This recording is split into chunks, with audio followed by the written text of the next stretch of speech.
mind is okay. Off your mind, what you sound. Chai! Now wow, people wey suppose talk truth to power don't off mic. And if we talk, now 500,000 they go summer us, call them hate speech. But fear not, Maiyegun don't come. Him go torchlight every corner, nooks and cranny of all these bad people where they spoil our country.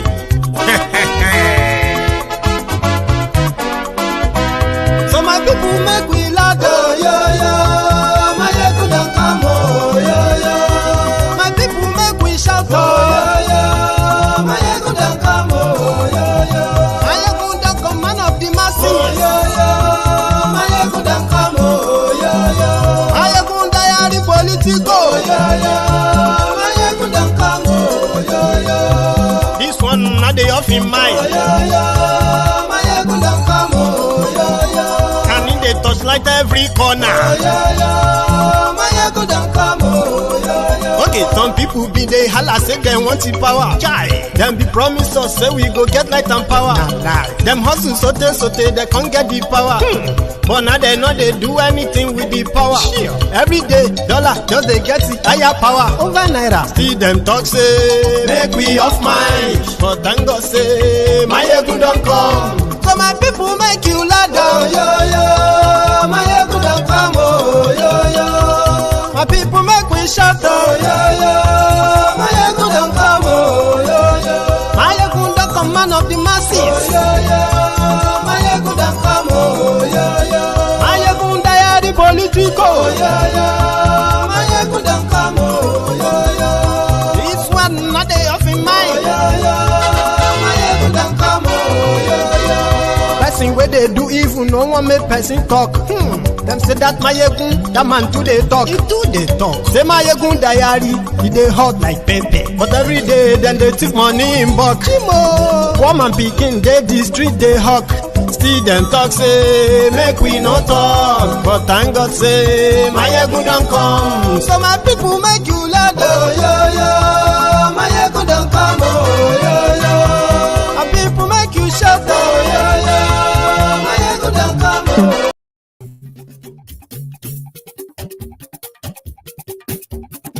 Maiyegun làwa mọ̀ làmọ̀ dódódódó. Maiyegun diary, Maiyegun number one. Maiyegun làwa mọ̀ làmọ̀ dódódódó. Maiyegun diary, Maiyegun number one. Maiyegun ti dé o, ọ̀rẹ́ ara yìí. Maiyegun diary, Maiyegun number one. Lórí Facebook. Good morning to you, good afternoon to you, good evening to you from wherever you are watching from. This is Maiyegun live. Àṣírí ọ̀jẹ̀lú kì í bò níbẹ̀ o. Maiyegun diary, Maiyegun number one. Bó bá ṣe eré, àní Maiyegun máa wí. Maiyegun diary, Maiyegun number one. Ó sì tún ṣe eré, wàá gbọ́ níbẹ̀ o. Maiyegun diary. Maiyegun diary, diary Politico. Maiyegun diary, Maiyegun number one. Godfatherism, kò sí lọ́rọ̀ Maiyegun. Maiyegun diary, Maiyegun number one. Ẹ farabalẹ̀ sẹ́ o. Share the broadcast, invite your friends, invite your not so friendly friends, and tell them that Maiyegun today, tonight's program is going to be like in 3 parts.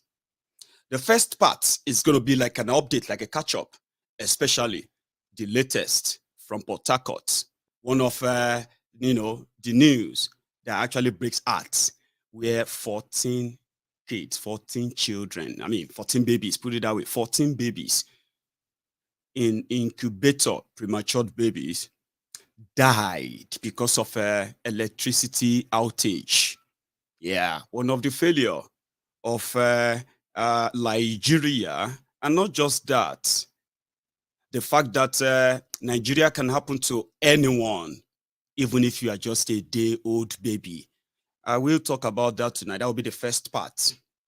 The second part, which is going to be presented in Yoruba language, is going to border on Yoruba self-defense. self-determination, which is the Yoruba Nationhood.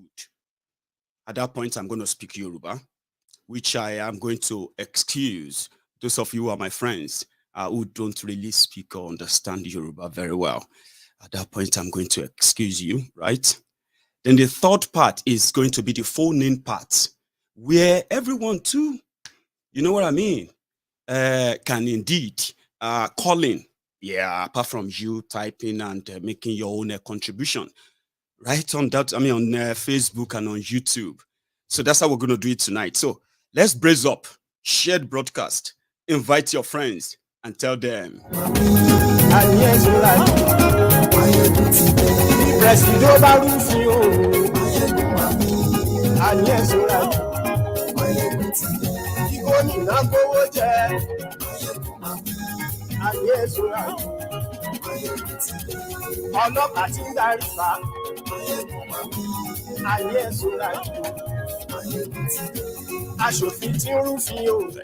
Thank you. Share the broadcast. We are starting early for this, especially for this 3 segments tonight. So share it, and we are starting in a minute.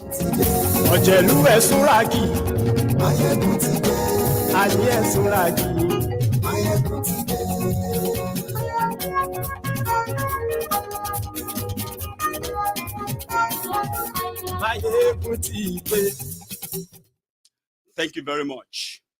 So, good evening to you all once again, and I'm welcoming you to the Temple of Truth, a place where we speak our minds, and sometimes they are comfortable.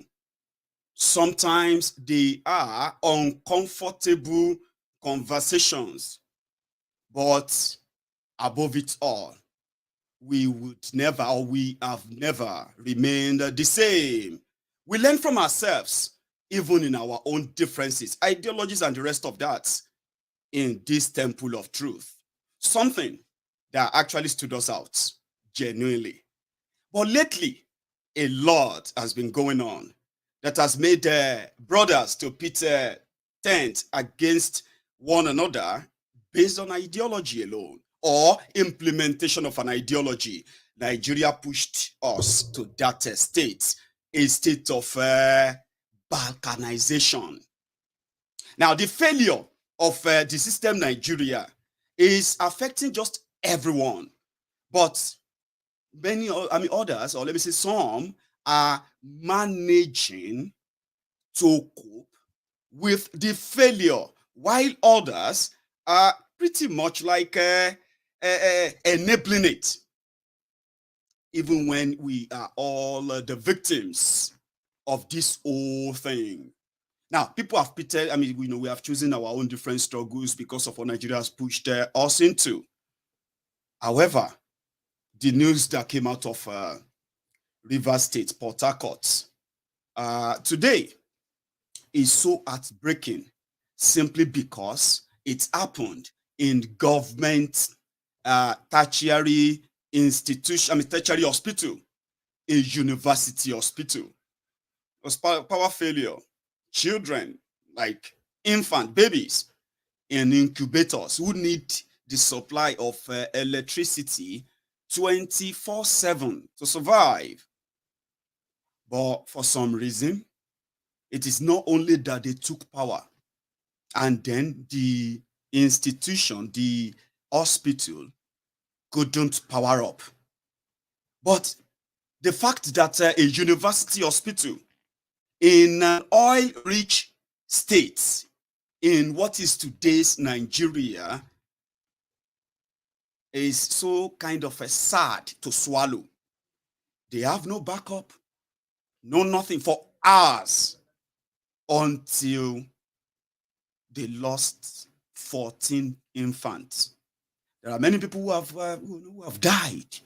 Some died on the theater table where they have been operated upon, and then there was no light. And these victims, or this system, continue to claim its victims. And on the other hand, they are telling us that whatever it is that we have, we should take it because it is non-negotiable. It is not, I mean, it is indissoluble. It is permanent as it is, other than just to preach unity. Now, talking about the victims and victims in Yoruba land, we have the victims of the systems. They are bound. They are watching me too. And as much as it breaks hearts to see those, especially those who are actually the victims of the system, still rooting for the same system due to one, lack of understanding, or a kind of choosing what I usually refer to selective amnesia. Selective amnesia is for you to know that something is wrong, but somehow you are telling yourself that it is manageable or it can get better, even when you know that the source of why it got rotten is still very much active. So sustaining such system is pretty much like a suicide, a kind of a suicidal wish, a suicidal wish, which I don't know who is next. You don't know who is next. There are those the system will claim due to lack of proper healthcare facilities to take care of you, even during minor ailments. Rather than reject a system that conditioned you to get used to things like this, many others are embracing them. But somehow, the victims as well, or the would-be victims, like I said, who is going to be next, or who or how is Nigeria going to happen to you next? That has prompted this a kind of a political revolution in Nigeria today, which, well, is pretty much like against the system itself.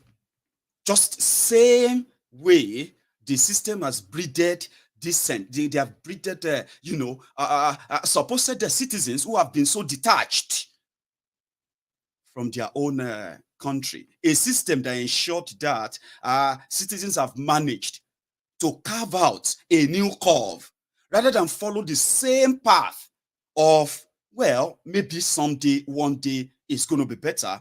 Now, citizens are carving they are now carving new curves. For example, obedience, revolution now, Biafra, Oduduwa Nation, Yoruba Nation now. All of these are coming from should I call it dissenting views or sort of, resentment for the system that they continue to say is non-negotiable. Nigeria system, which I don't know if you have heard it as well. Soldiers die. I mean, if you join the armed forces of your country, your impression and belief is that you are volunteering, right? And volunteering to defend the territorial integrity of your country, one Nigeria. But how sad it is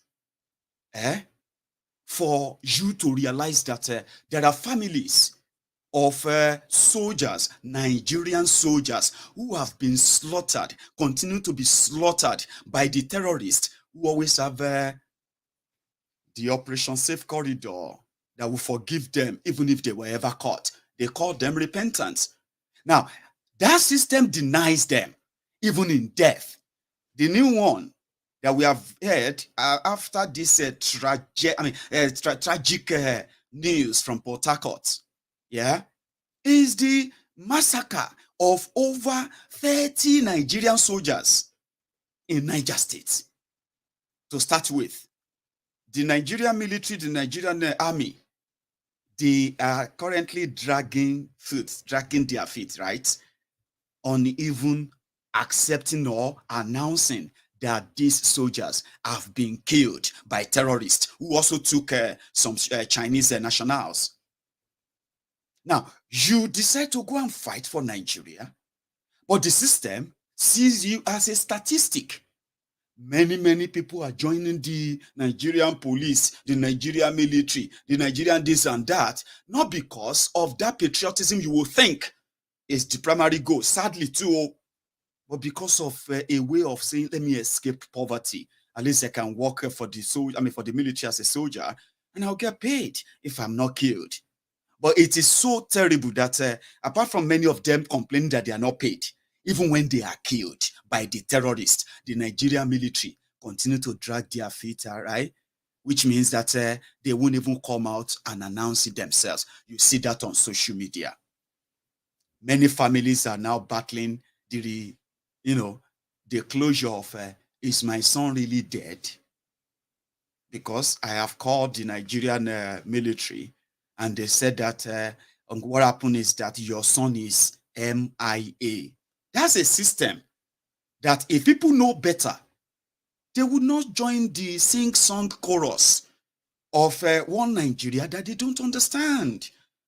Now, you die, you get killed by terrorists, and you would expect your own government in your own country to have made provision in a way that at least you are not dying in vain, but your government is listing you as MIA, missing in action. Now, those who are being killed, listen, that is where the issue of the what do you call it, the complication that is associated with Nigeria, and also the complication that is also associated with the breaking up of Nigeria. Hopefully, I will do my best tonight to make it make sense to some of you in a way.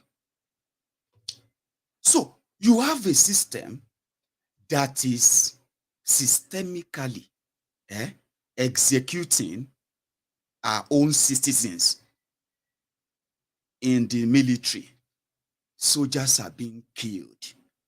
Nigerian governments are not even honorable enough to let their families know that they have died. There are many, many families watching my video right now who have their own sons, daughters who are currently fighting these terrorists that are always going to be forgiven eventually in northeast and in northern part of Nigeria. And when they die or get slaughtered, you will read about it on social media, and they always use the numbers. 17 soldiers killed. No, it's more than 17, 25. Nobody will know their names. Those who now have families in the military, they will begin to go and, they will begin to go and search everywhere to see if their family. Now, when they consult the Nigerian military, they will tell them that they should not believe any story on social media. There are many families like this that their relatives have been killed more than a year ago. And today, they are still expecting that they are missing in action. Maybe they are kidnapped, maybe this or that. There's nothing. They were abandoned. There have been soldiers that have been kidnapped, slaughtered on camera by these terrorists. Their family members have gone through hell. Many of them have never seen closure till now. So 30, 17, 25, we don't know the actual figure, but they always use statistics, a system that is systemically executing our own citizens. It is that same system that allows the insecurity in the southeast of Nigeria to escalate for political reasons. I have given evidence of that many times. But the same system is doing so well, propagating falsehood to drive their own whatever agenda.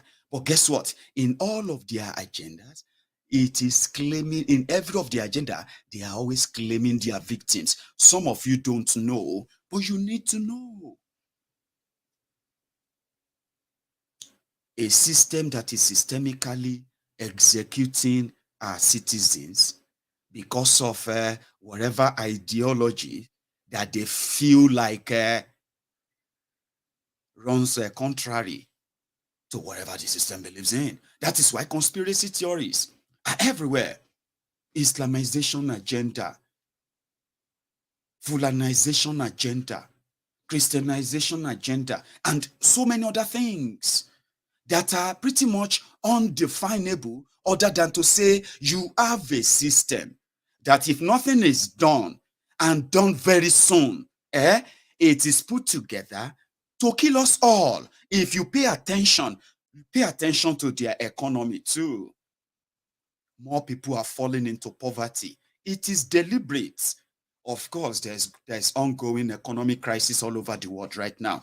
No joke. But can you honestly blame whatever is going on with you economically in Nigeria today, blame it on global economy? Well, maybe you won't be completely wrong, but then what about the wastage that the system itself embrace, and then the lack of investment in the real things that actually can rejuvenate your own economy and block the hemorrhage? Or should they call it hemorrhage? Yeah, hemorrhage. The bleeding, the economy bleeding caused by corruption, right? Is also called economic terrorism. It is claiming its own victims too. Now, here is the point. For everything Nigeria represents, for every victim of Nigeria's existence, it doesn't spare anyone. Whether you are a Christian, whether you are a Muslim, whether you are from the north or you are from the south, or whether you are APC or you are PDP, whether you are living in Nigeria or you are living outside Nigeria, the existence of Nigeria is biting everyone on many fronts. Your coping mechanism, like they say,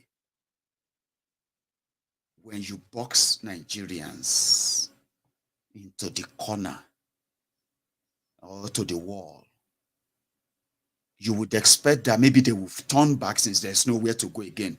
We have to do it now. No. They will be contemplating on how to make a hole in that wall in order to escape this old hardship. And, theoretically, it kind of makes sense. What do we do? Nobody will tell you that they have no idea of what is going on. And no one will disprove the fact that the system that is claiming our lives, including the lives of infants, as we speak, does not spare you, even if you come out to identify as something that the system seems to say, follow this rule book, follow this guidebook, and you will be fine. Just do this, you will not get treated that way. There is none that spares you. People say, when you see those who claim that election will solve it, let us support APC, support Tifnubu, or support Atiku, or even be obedient and the rest of that, right? When people say that, let's go into what else? Like, choose what the system gives to you. In a way, it is pretty much like following the rule book, the set rules of the same system, ignoring the, what is it they call them? The foundational fault of what have you. But let's cut that chase. We all know what is wrong with Nigeria. Everybody has a clue. And when they say, let us go and vote, I'm like, the system wants you to. And you can't defeat a system that exists on purpose. Not because, as some will say, let us change the personnel. No. Whatever personnel you change, they are just going to answer the name, Mr. President, Mr. this or that. You are going to go back to the same route that pushed you to that, to that precipice in the first place. So turning the curve, which is my own kind of area of speciality, call it that way, turning the curve, which has made others to say, we know that this system, except something moves or something changes, we are done for. And to make it even worse, the system, no matter how much you try to identify with it, the system has kind of taken away that singular right and liberty of self-defense. And that seems to be the last stroke that will break the camel's back, which has prompted many to say, you know what? If we are the victims of economic terrorism, if we are the victims of systemic corruption, impunity, favoritism, and many other things that are sort of kept us so divided and defined, if we are the victims of it, we can as well choose not to play by the rules set by the same system. That was what prompted, in my own opinion, the movement for Biafra, the movement for Yoruba Nation. Something that started, these kind of differences have started over 60 years ago. There's this man called Isaac Adakaboro, if I am not mistaken, a Niger Delta man, was the first to declare Niger Delta Republic out of what was then the colony of Nigeria, colony of the British Protectorate. So people who felt like this is who we are of this nation, we are of this ideology, or of this culture, tradition, and other things that we believe we can actually you know what I mean now? So it is not new. The only difference is that somehow, the system has always kind of had its way to infiltrate every camp of, every sort of a disenchanted group or disconnected group from the main circle. And then rather than this united legitimate movement to make a crack, or let me say, to make an impact on the system that prompted them to come to that truth of, listen, Nigeria was put together never to work. The only way to make it work is to define the boundary of all the nations that formed what is that union called Nigeria, and that should be from the people. But for all efforts, in my own historical kind of record, though, rather than these legitimate groups that took on the system to break out of the contraption, forced together, it is always the system from the contraption that always breaks the ranks of all these groups historically. And then rather than get all these ideas, which are pretty much progressive, when you have your identity taken away from you by a system forcefully, right? The ideal thing is to entrench the ideas that are always in contrary to this forced identity. But over the time, like I said, the system managed to break the ranks of those who raised dust in the past, while the brutality, the disparity, the kind of brutality and differences continues, and the victims of all of this, me and you, continue to pile. So we don't know who is next.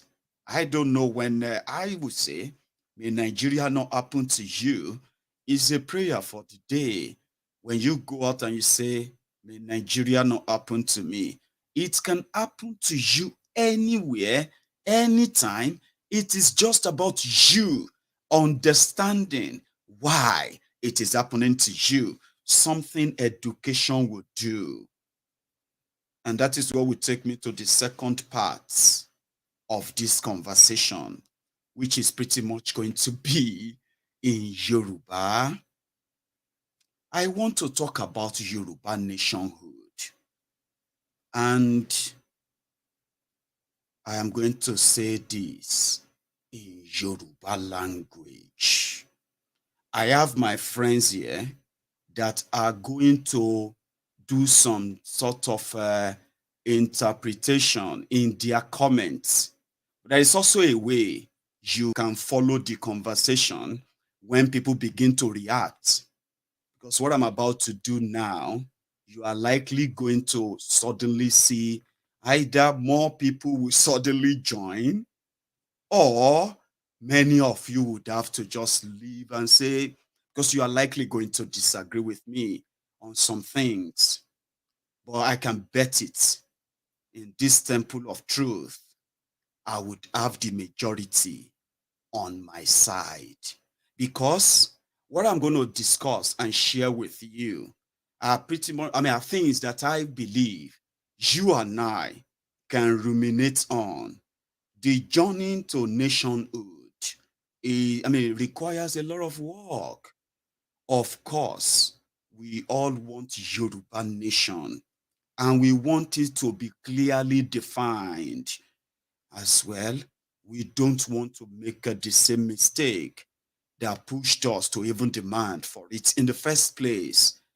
I will say things that I believe, in my own opinion, right? They are reasonably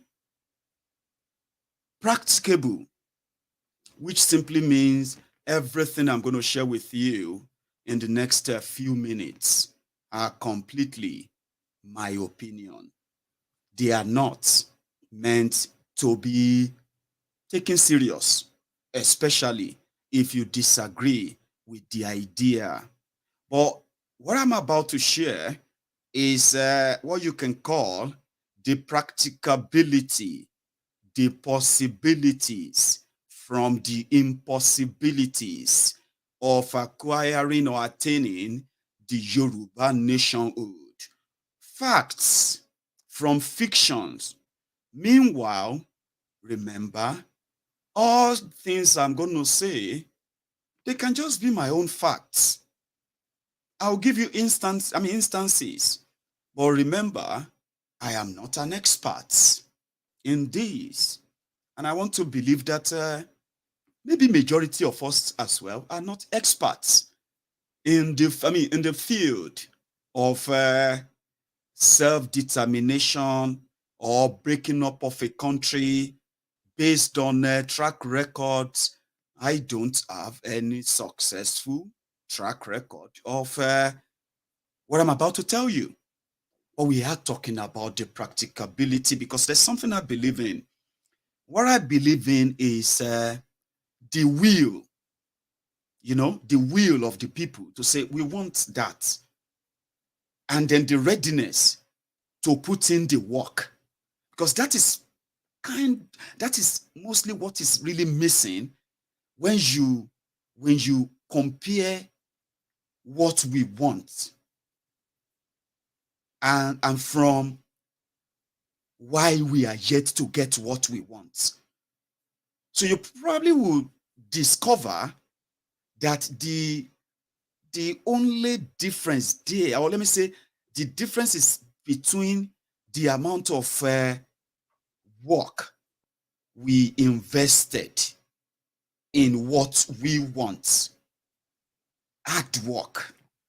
physical, mental, and propaganda, lies, make-up stories. They will not make all these practicable things real. So that's why I said that if I talk and you feel offended, just know that it is not intentional. I actually really want to really talk. I want us to just rub minds, and I'm going to do it in Yoruba, okay? So I'm sorry if you feel like, I can just continue like this. We are enjoying it that way. No, I want the message to hit home because it is very, very important. So let me take a break. When I come back from my break, it is going to be me speaking Yoruba, maybe for the next 1 hour. After that, I would open the line. And if what I say offends you, in the comment section, sometimes, waiting you they type, pure, like me, you call in and just say your mind. I promise you, I'm just going to let you also vent, even if you disagree with me. We are not zombies. We are not mumus. Many of us here, we are like a family, what do you call it? Family men, family women. We are responsible people. Some of us are grandpas, grandmas. But I just want you to listen to me and think about what I will say. And don't listen to me based on, or let me say in preparation, just to pick what I say wrong. You will be missing on a lot. Okay? Don't listen to me simply because don't prepare your mind in a way that will make you think what I am telling you or what I'm about to share with you is because I want you to reason like me. No. I just want you to have what I believe a kind of detailed understanding of what we are into, what we are getting into. Okay? And then prepare your mind. If that is exactly what you have in mind when you join the support for Yoruba Nation. That's why I want to speak in Yoruba. It is just to rub minds. And you don't have to agree with me. Seriously. I will say a lot of things, but they are going to be based on what comes to my mind, what I can remember, that will actually probably make sense to many of you. I hope I have managed to read the caveat. Okay? I will say things that may make some of you uncomfortable and feel like he's talking about us. He's talking about me. I don't know.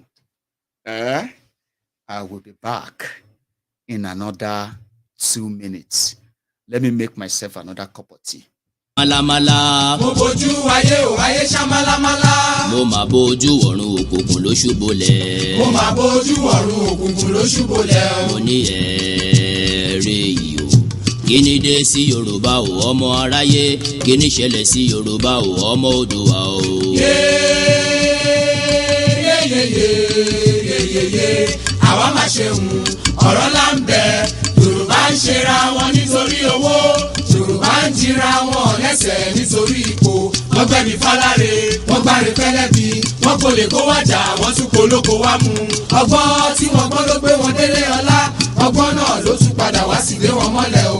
Àwọn tí wọ́n ti ń ṣọ̀gá lọ́jọ́ tó ti pẹ́. Tún padà wá dẹni à ń fọwọ́ ti sẹ́yìn o. Yóò Yorùbá yoyoyo bí iná alẹ́.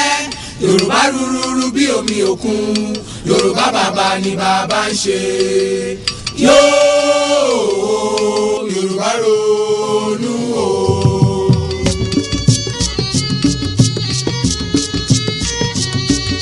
Yorùbá sọra wọn di bọ́ọ̀lù fáráyé gbá. wọ́n bá gbá wọn sókè wọ́n tún gbá wọn sísàlẹ̀ o. ẹ̀yà tí ó ti kéré tẹ́lẹ̀ ni wọ́n gé kúrú. àwọn tí àrífẹ́jọ́ sì ti dẹni àtijọ́ Yorùbá jókòó sílẹ̀ rẹ̀gẹ̀dẹ̀ wọn fọwọ́ lọ́wọ́. bí àgùntàn tí abọ́ rẹ̀ ń gbòrìṣà ilẹ̀ o. yóò Yorùbá ronú o.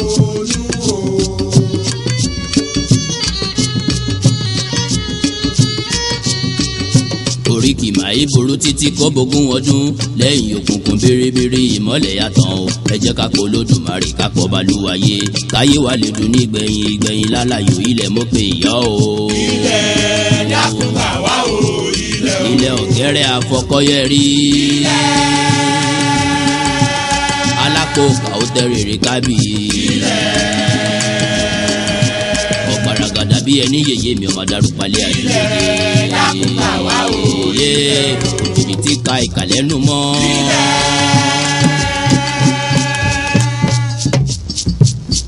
àtẹ ìka ọkọ tí a pèlẹ̀. ọ̀gbàmùgbàmù ojú Olódùmarè ò mà ṣe gbàmù lọ́wọ́ ayé. ilẹ̀ o.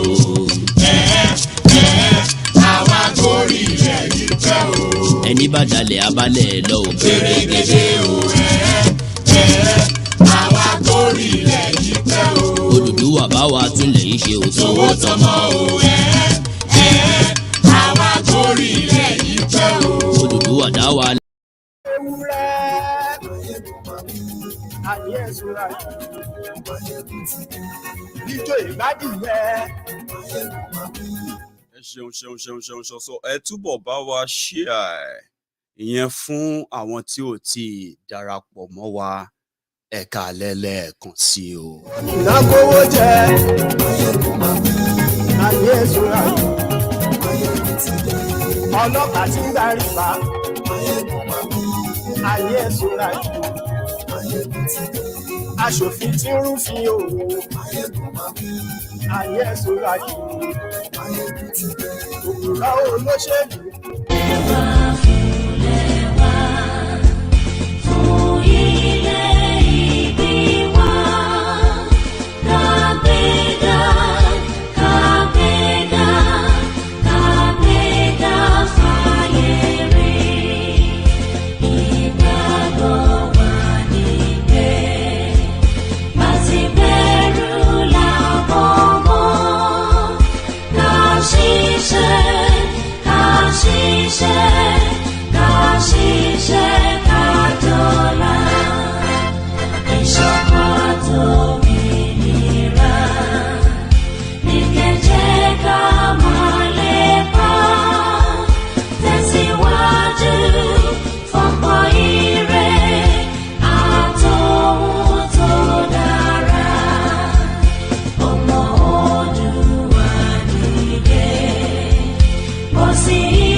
mo kí wa káàbọ̀ lẹ́ẹ̀kan sí abala ọ̀rọ̀ nípa Yorùbá Nation.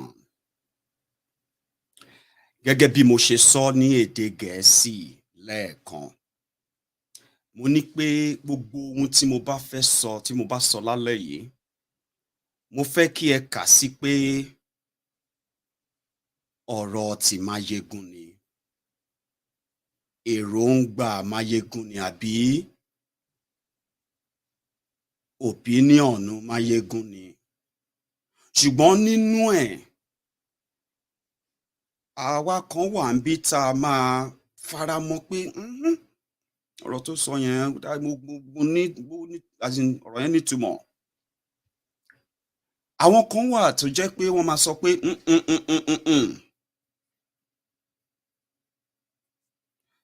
àtẹni tó máa gbà sí mi, tó máa gbà pẹ̀lú mi, àti ẹ̀yin tí ẹ ò ní gbà pẹ̀lú mi. Nǹkan ẹyọkan ni mo fẹ́ kí a jọ mọ̀ lálẹ́ yìí. Ṣé ẹ rí tí a bá ń sọ ọ̀rọ̀ pé kí ká bá àwọn èèyàn sọ̀rọ̀, oríṣiríṣi wa la ní ẹ̀bùn yẹn.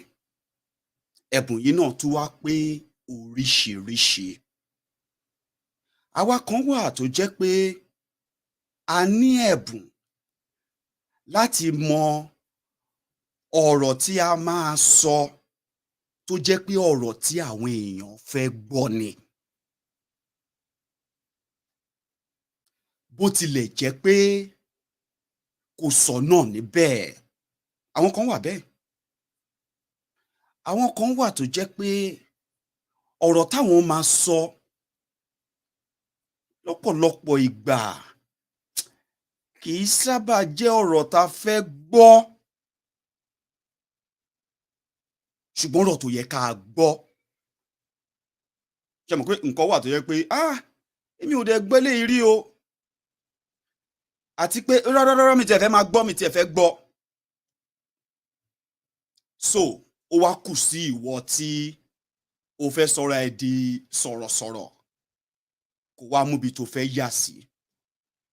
Ṣé ọ̀rọ̀ táwọn èèyàn fẹ́ máa gbọ́ ni mo fẹ́ máa sọ fún wọn bí ò tiẹ̀ lórí, bí ò tiẹ̀ nírù, bí ò ní wá, bí ò lẹ́yìn, níwọ̀n ìgbà tí mo bá ti ń rí nǹkan sọ fún wọn?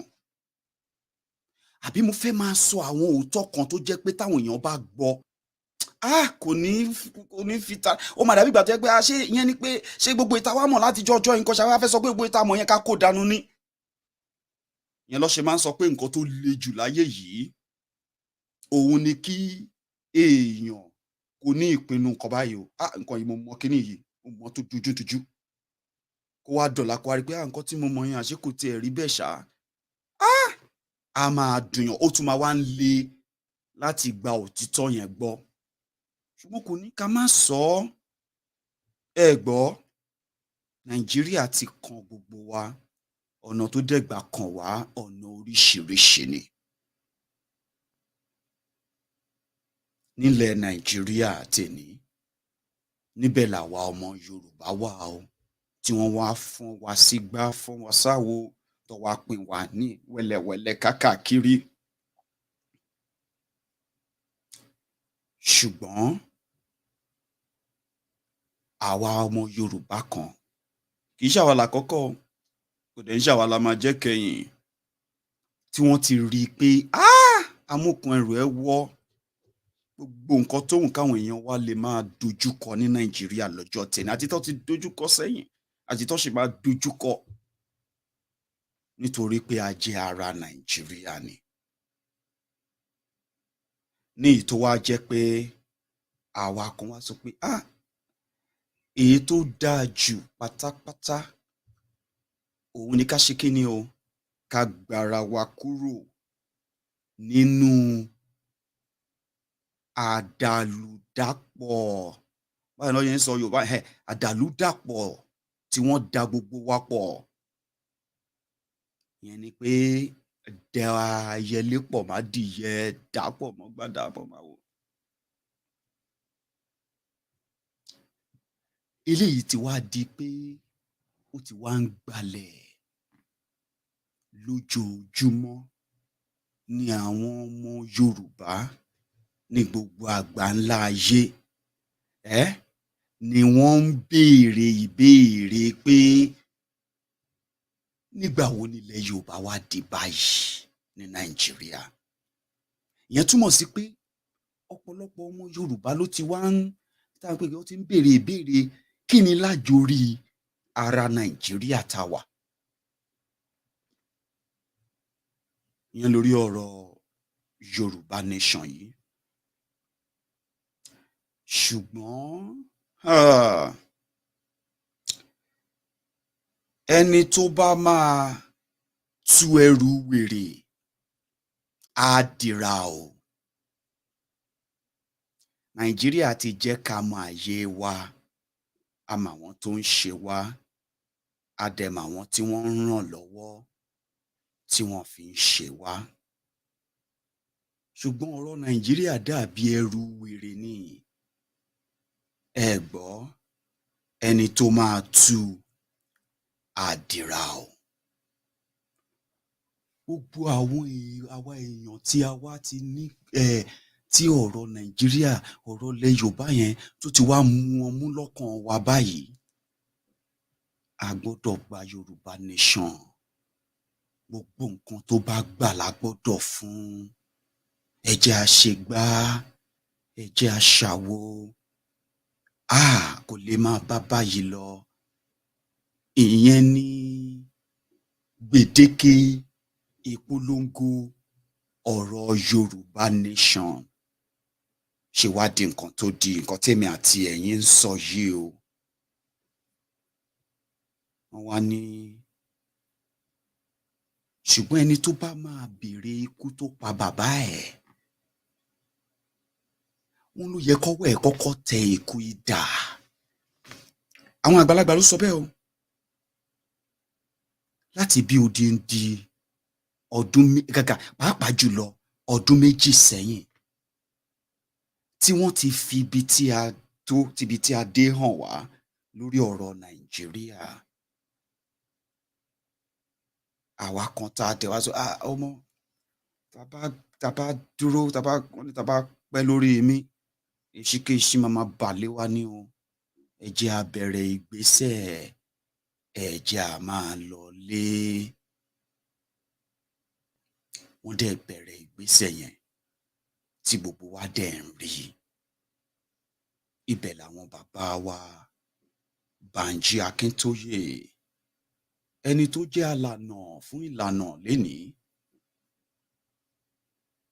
bàbá wa Wálé Adéníran Professor. Ṣùgbọ́n lórí pé àwọn náà ń wá answer àti pathway báwo la ṣe kúrò lórí pé àwa ni victims yìí. System yìí ti fún wa lọ́rùn mẹ́gbẹ́ kan. Ẹ rántí pé àwọn ni wọ́n kọ́kọ́ ń jẹ́ Yorùbá Global Directorate.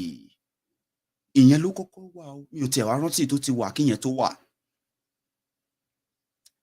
Kí ni mo fi sọ̀rọ̀ débẹ̀?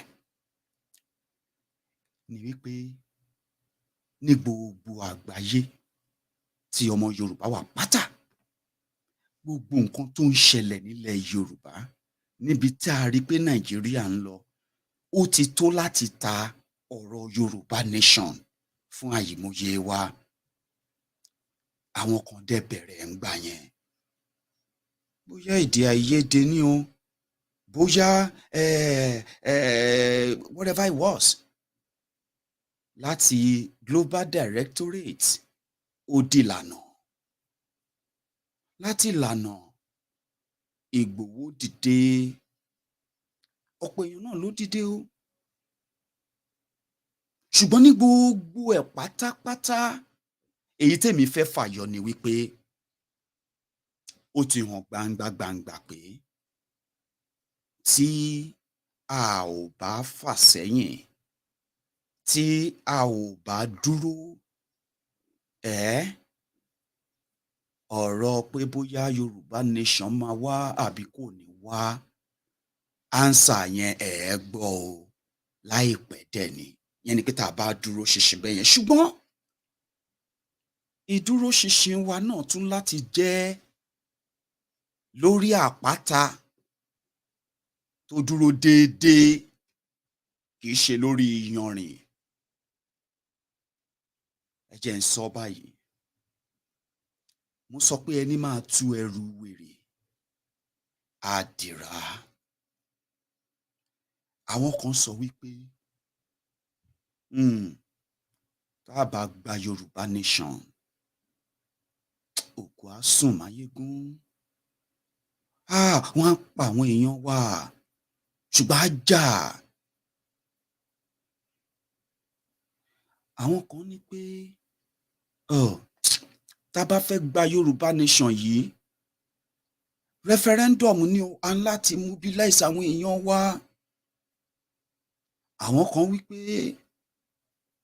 tá a bá fẹ́ gba ọ̀rọ̀ Yorùbá Nation yìí, à ń láti lọ wọnú òṣèlú ní ká gba ìjọba ilẹ̀ Yorùbá. Ẹ wá mọ nǹkan ní ọmọdé tèmi o, èmi rí pé gbogbo àwọn àìdíà yìí, gbogbo àwọn ọpọlọ táwọn èèyàn mú wá yìí, gbogbo ẹ̀ náà ló dáa, ṣùgbọ́n gbogbo ẹ̀ ló lásìkò tiẹ̀. ẹ mọ̀ ẹni kí ló dé tí mo sọ bẹ́ẹ̀? ẹni máa béèrè ikú tó pa bàbá ẹ̀, ọwọ́ àtẹ ikú ìdá o. mo wá realize wípé mo wá mọ nǹkan kan. mo rí wípé tá a bá ń sọ̀rọ̀ resources yẹn ní èròjà tí a fi lè mú gbogbo èròǹgbà wa wá sí ìmúṣẹ. mo wá rí wípé pẹ̀lú gbogbo àwọn èròǹgbà tá a ní tó dá yìí, a ní èròjà tó lè mú àwọn èròǹgbà yìí wá sí ìmúṣẹ ní kíákíá. ṣé ń gbọ́? àwọn kan dẹ̀ tún sọ pé ká lọ dìbò Tinubu. ẹ má gbàgbé pé ọ̀rọ̀ Yorùbá ni mò ń sọ báyìí nsìn mo dẹ̀ ń sọ̀rọ̀ nípa kí ló dé tá a láti ṣe ọ̀rọ̀ Yorùbá Nation, kí ló dé tá a ṣe eléyìí, kí ló dé tá a ṣe èyí tí lágbájá sọ, wáyé tá a ṣe èyí tí tàmẹ̀dú sọ. èmi wá fẹ́ kó gbogbo ẹ̀ síwájú wa báyìí nsìn, kí wọ́n bẹ̀rẹ̀ sí ní sọ ìdí tèmi fi rò pé gbogbo ẹ̀ ló lásìkò tiẹ̀. tá a bá gbé ọkọ̀ ilé ọkọ̀ táwọn tẹ́ṣin, ṣé mo kọ́ tó ń pè ní cat before the horse àbí horse before the cat, which one goes first? ṣé ẹṣin ló máa ń wà níwájú awọ́ ruru ni àbí awọ́ ruru ló máa wà níwájú tí ẹṣin máa wà lẹ́yìn? tó bá béèrè lọ́wọ́ tèmi o, èmi ò mọ ìtumọ̀, ṣùgbọ́n tó bá béèrè lọ́wọ́ tèmi láì fi ọ̀tá pè, màá sọ pé ẹ jẹ́ kẹ́ṣin wà níwájú, kẹ́ ẹ wá gbé ilé yẹn sẹ́yìn, kẹ́ṣin wa máa wọ̀ lọ. gbogbo àìdíà ló dáa, ṣùgbọ́n tó o bá lérò jà lọ́wọ́, tó o bá nírinṣẹ́ lọ́wọ́, ìjà gan ò ṣeé jà. ibi tí iṣẹ́ tèmi rò pé tá a bá tiẹ̀ máa wá gba Yorùbá Nation, èmi àti a ti rí i pé ó dé tán látàrí iṣẹ́ tí a bá ṣe ni. ṣùgbọ́n mò ń bọ̀ ọ́. oríṣiríṣi èèyàn ló ní oríṣiríṣi ọgbọ́n, ṣùgbọ́n nǹkan kan dàpọ̀ mọ́ èròǹgbà wa lásìkò kan, àbí kí n sọ wípé àwọn nǹkan kan ṣẹlẹ̀ lásìkò tí à ń gbìyànjú láti sọ fún ọmọ Yorùbá káàkiri àgbáńlá ayé pé kò sọ́jọ́ ọ̀la wa ní Nàìjíríà o. ìyẹn ni pé àwọn Fúlàní ajínigbé, Fúlàní ajínipa, wọ́n bẹ̀rẹ̀ sí ní jí àwọn èèyàn wa gbé. eléyìí wá jẹ́ kí ọ̀rọ̀ ìgbà wo la máa gba Yorùbá Nation yìí, ẹ jẹ́ àgbà jà, ẹ jẹ́ àtètè gbà, ìgbà wo la máa jà, ó yẹ ká bá wọn jà, ó yẹ ká kojú wọn. àwọn kinní yìí wá bẹ̀rẹ̀ sí ní jẹ́ kẹ́jẹ́ àwọn èèyàn máa gbóná. tó bá Lágbájá sọ̀rọ̀, ẹjọ́ yín ti pọ̀ jù jàre, ẹjọ́ ṣáà ni, ẹ jẹ́ àtètè ká kojú wọn, ká lọ fèsì wọn. bẹ́ẹ̀ náà kúkú ló ṣe ń hun àìmọye àwọn èèyàn. bí wo ò mọ̀ o, èmi mọ̀ o, mo ti ráwọn tó lọ fèsì wọn, tó gbìyànjú,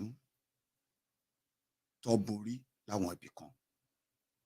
a ti ráwọn tó lọ fèsì wọn tó jẹ́ pé wọ́n jà sọ nǹkan míì kò ṣeé sọ ní nǹkan tó ṣe fáwọn èèyàn wa. ṣùgbọ́n nígbà tí mi wá wò, mo wá wò pé ṣé ó yẹ kí a lọ gba eléré àbí ká lọ gba mẹgafóònù ni kó tó di pé a ṣe máa ṣàlàyé ìtumọ̀ kí láǹfààní Yorùbá Nation fún ìwọ tó jọmọ Yorùbá, tó ń gbé ńlẹ̀ Yorùbá, àbí tó tiẹ̀ ń gbé ní lájò ṣó yẹ ká gba mẹgàfóònù ni, ṣó yẹ ká kó sẹ́nu bára wa sọ ni, ṣó yẹ kó le tó yìí ni, ṣe bóun ló yẹ kó rọrùn jù.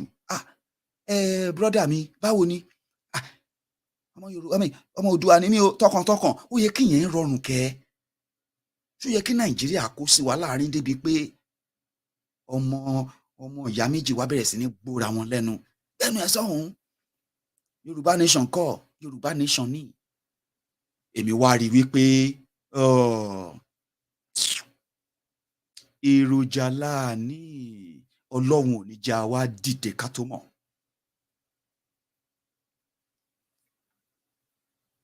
Tá a bá fẹ́ gba Yorùbá nation, ìrìn àjò tó pẹ́ díẹ̀ ni o, ó wá lè yá ní kíákíá tí àwa tá a fẹ́ tá a bá pọ̀. Ẹ jẹ́ ń sọ nǹkan kan fún wa o. Ṣe rí lórí ọ̀rọ̀ pé Nàìjíríà ti sún wa, ó ti sún wa kan gírí. Tá a bá dẹ̀ sọ pé ká mú kan nínú Nàìjíríà àti Yorùbá nation, ọ̀pọ̀lọpọ̀ ẹ̀yin tẹ́ ń wò mí yìí, tiẹ̀ ní ìrọ̀lẹ́ méjì tẹ́ máa ti tẹ́ gbàs Yorùbá nation.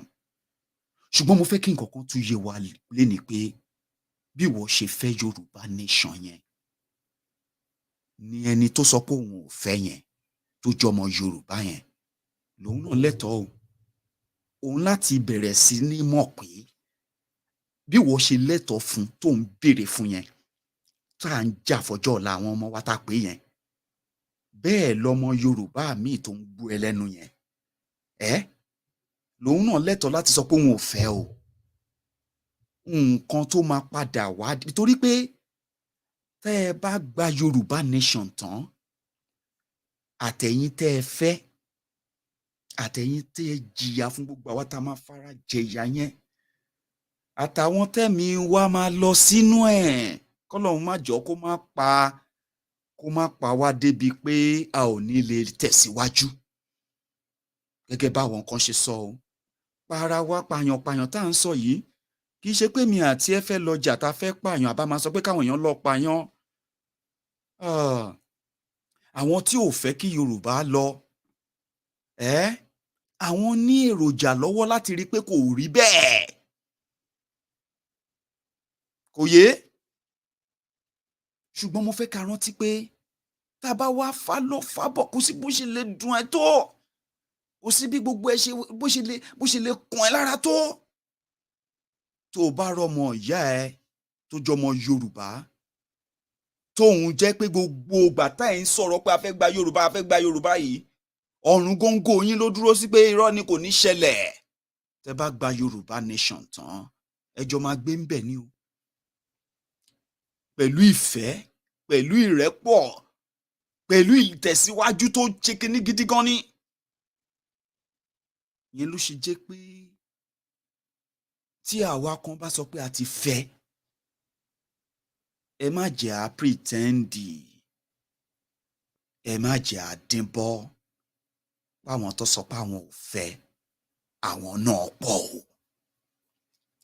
Ibi tẹ́mi wá ti wá rí nìyẹn pé ìrìn àjò tó jẹ́ pé ṣe má tàn ó lè gbà wá lọ́dún mẹ́wàá, ó lè gbà wá lógún ọdún, wàláì ó lè gbà wá lọ́gọ́rùn ọdún. Èyí tó jẹ́ pé wọ́n lè má fẹ́ gbọ́. Kí ni Maiyegun sọ yìí? Ṣó ń gbọ́ mi báyìí? Mo pín ní ìsọ̀rí ìwọ tó wò pé nídìí gbájáre ẹja ṣe báyìí, tí n bá béèrè lọ́wọ́ ẹ̀ pé ǹjẹ́ o lè tọ́ka sí èròjà tá a ní láti fi kojú wọn ní tòótọ́ báyìí ní kíákíá? Ó mọ nǹkan tí ìwọ náà máa sọ. Ìwọ náà máa sọ fún mi ní pé ó yẹ káwa Yorùbá ká come together ká kojú wọn, nítorí pé kò sí resources yẹn. Ibi tẹ́mi ti wá ń fimú fínlẹ̀ pé àwọn kan tí wọ́n ti gbìyànjú tí wọ́n fẹ́ pín, nǹkan tá a fẹ́ pín yìí ti yàtọ̀ sígbà tá a wà ní kòlóníà. Ẹ̀yin tẹ́ sọ pé amalgamation ti expire, ráìtì. Ẹ̀yin tẹ́ sọ pé referendum jìbìtì ni wọ́n máa rí igi, ẹ̀yin gan ráìtì. ẹ̀yin tẹ́ sọ pé ńṣe ló yẹ kí ká lọ wá bá ṣe máa gbágbára tá máa wọnú ìjọba tá máa ṣe gbá tá máa ṣàwo nílẹ̀ Yorùbá, ẹ̀yin náà tún ráìtì. ẹ̀yin tẹ́ sọ pé ẹ̀yà ti sign ní petition ó yẹ ká ẹ̀yin náà ráìtì. ṣé àmọ́ nǹkan tí gbogbo wa yẹn pátápátá gbogbo nǹkan tí gbogbo wa mísì òun ni pé kò sẹ́ni tó lè sọ pé kí ló ń dá wa dúró. kí ló wọ́ rò pé ń dá wa dúró tá a ti ṣègbà. àwọn kan ní ó yẹ ká kọ lẹ́tà sí Queen ni, àwọn kan ní ó yẹ ká kọ lẹ́tà sí United Nations ni, àwọn kan ní ó yẹ ká ṣe oríṣiríṣi àìdíà yìí. àwọn oríṣiríṣi àìdíà tó lè padà papọ̀ tá a bá tò wọ́n ní ìsọ̀rí bó ṣe yẹ kán rí. àkọ́kọ́ bẹ̀rẹ̀ o lóòótọ́ la ní human resources. ṣé mo ìtàn ń pè human resources ìyẹn ni pé tá a bá sọ pé àwọn wo ló fẹ́ kí Yorùbá pín kúrò lára Nàìjíríà, kì í ṣe tẹnu, wàá rí ogunlọ́gọ̀ àwọn èèyàn tó fẹ́. resources kan nìyẹn. resources kejì ni pé ǹjẹ́ a ní àwọn èèyàn nílẹ̀ Yorùbá tó jẹ́ ọmọ gbòógì ilẹ̀ Yorùbá, ohun bó tẹ̀ yẹ pé ara Nàìjíríà ló ti ń jẹ lọ́wọ́lọ́wọ́ báyìí, tí ó jẹ́ pé wọ́n nífẹ̀ẹ́ sí kí Yorùbá pín, àtàwọn tó ò nífẹ̀ẹ́ sí.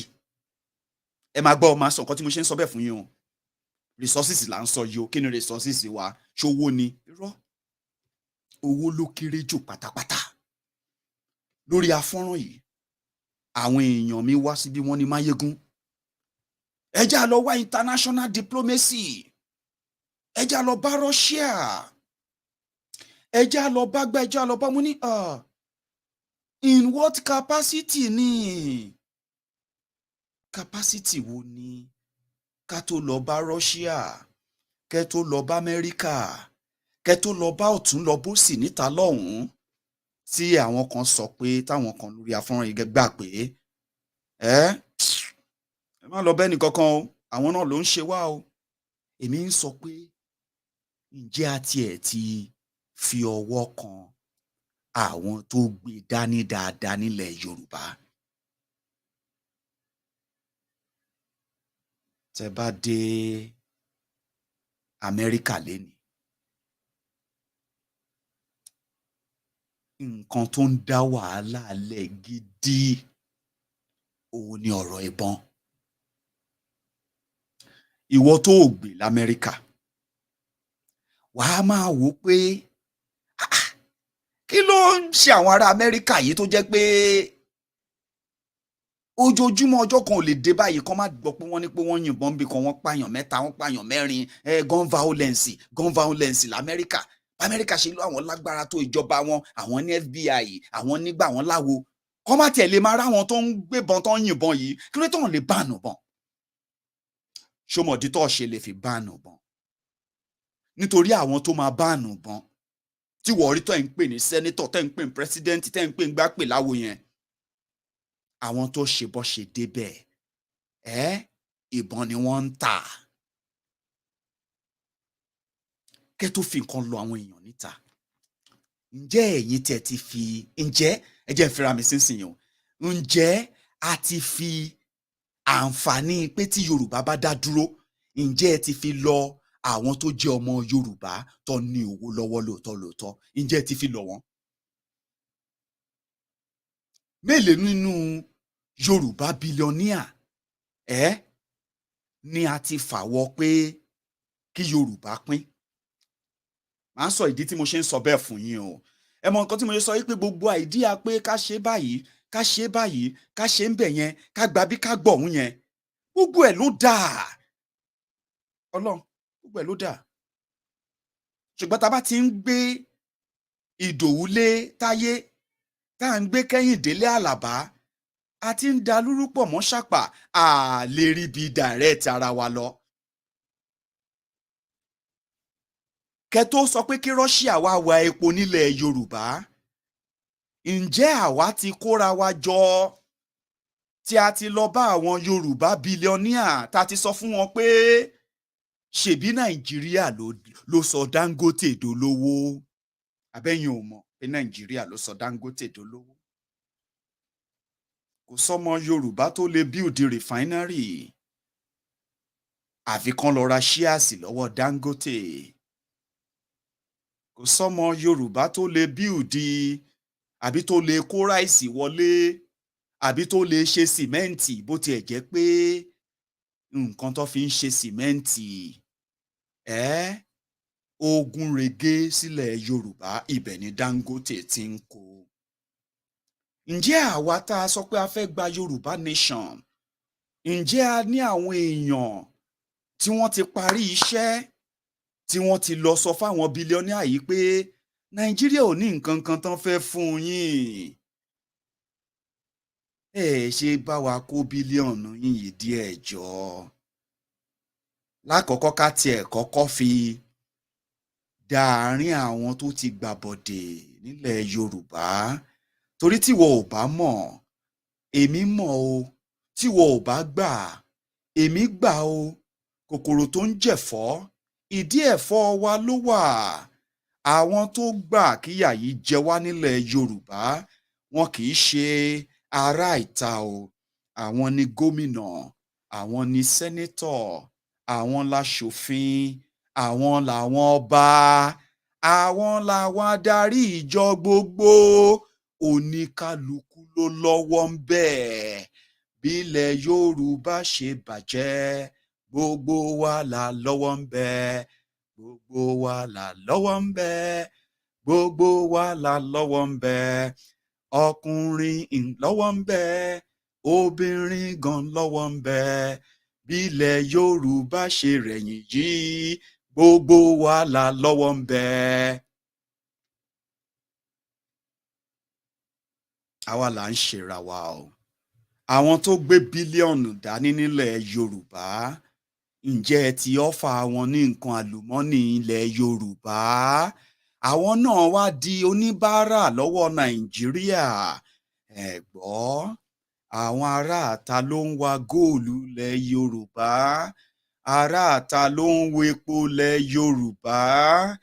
Aráàta ló ń fọ́ gbogbo òkúta ilẹ̀ Yorùbá. Aráàta ló ń wakùsà ilẹ̀ Yorùbá. Ebi ń pa àwọn èèyàn wa. Tó o bá pariwo Yorùbá nation lẹ́gbẹ̀ẹ́ wọn tí kọ́ lójú búrẹ́dì sí wọn, èwo ni wọ́n rò pé wọ́n máa kọ́kọ́ mú níbẹ̀? Ká tó fún Russia pé Russia ẹ máa bọ̀, ẹ wá bá wa bírèkì kúrò Nàìjíríà, ǹjẹ́ ìyẹn ti fi lọ? Wọ́n ń pe àwọn kan ní Russian oligarch. Gbogbo ọ̀rọ̀ àlùmọ́nì ilẹ̀ Russia ọwọ́ wọn ló wà. Generation kìíní títí dé generation tó dé ń sìn yín. Èmi ń fún yín ní àwọn ọ̀rìjó yìí.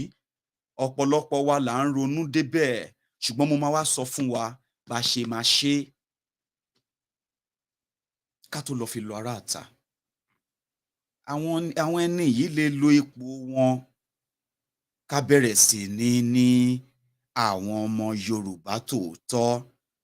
Ìyẹn ni bí ọ̀rọ̀ àwọn tó ní ká darapọ̀ mọ́ṣèlú. Òṣèlú dáa, bọ̀ wọ́n ti bàjẹ́ ní Nàìjíríà. Ṣùgbọ́n a lè rán ọmọ náà síná. A lè rán ọmọ náà síná. Because ká rán ọmọ náà síná náà ló dáa.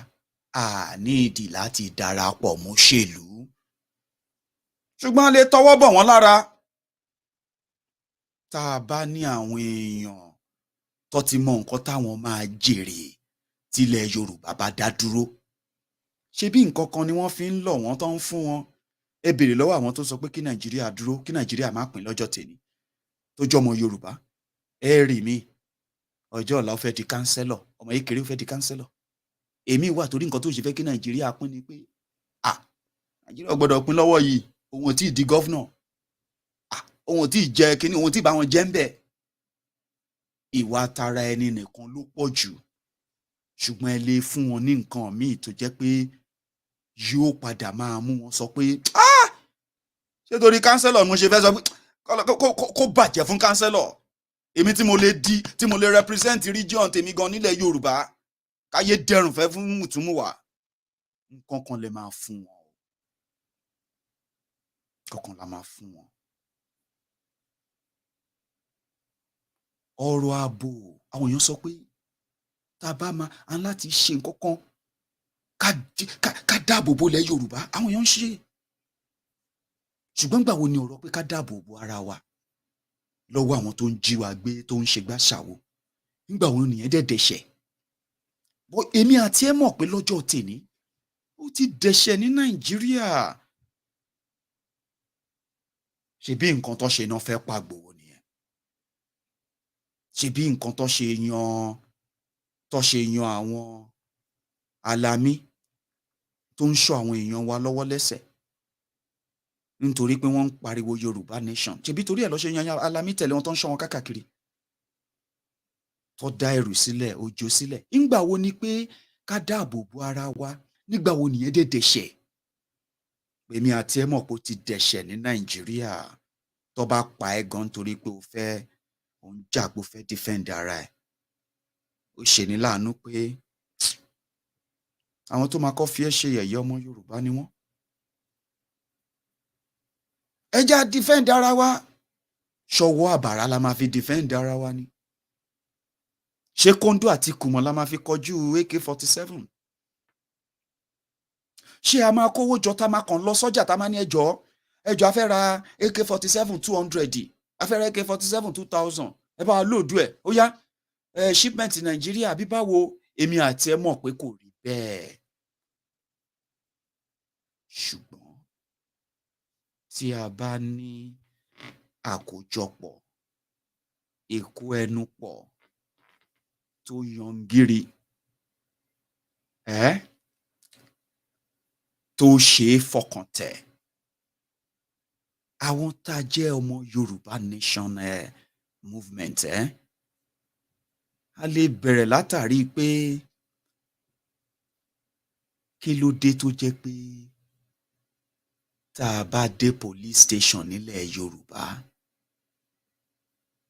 ẹni tó jẹ́ DPO níbẹ̀, àbí èyí tó jẹ́ DCO, àbí èyí tó jẹ́ area commander, wọ́n ẹ̀ ṣe Yorùbá.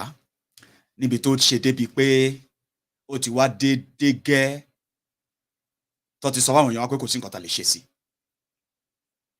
Kí ló dé tí ó jẹ́ pé àwọn tí wọ́n ń dáàbò bo ilẹ̀ Yorùbá, wọ́n ẹ̀ ṣe Yorùbá? Àwọn ọmọ Yorùbá tí wọ́n ń kojú ìṣòro lọ́wọ́ àwọn jàǹdùkú nílẹ̀ Yorùbá, ìbẹ̀rù pé bó o bá ṣe débẹ̀, kàkà kọ́ tẹ̀ gbọ́ tẹ́nu ẹ, ìwọ ni wọ́n máa ṣán sátìmọ́lé, ti mú kí àìmọye ọmọ Yorùbá má tiẹ̀ lè lọlé. Bó tẹ́ ẹ bá lẹ́gbẹ́, ẹgbẹ́ tó ti dẹ́rù bolẹ̀, ẹgbẹ́ tó ti di wípé wọ́n ti lálá fi sùn, àwọn èèyàn tó ń jà fún, wọ́n ti rí ìdí pé àwọn ní ayé tó rọrùn, tó ní sùúrù jù báyìí lọ tá a bá dá dúró gẹ́gẹ́ bí ọmọ Yorùbá. Nǹkan tá a fẹ́ la máa mú o.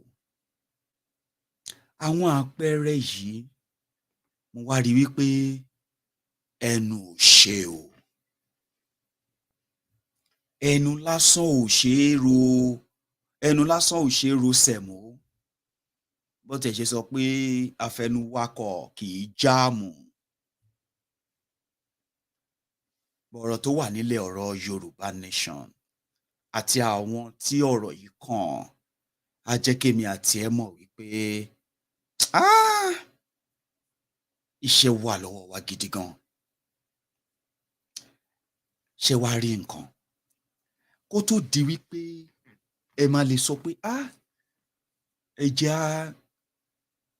a ti dé ibi tí a lè sọ pé tó a ò ṣe mọ́ gẹ́gẹ́ bá ṣe ń sọ yìí, tá a máa wá mí ní ẹ̀. Gbogbo àwọn nǹkan tí mo sọ yìí àti wà ńlẹ̀.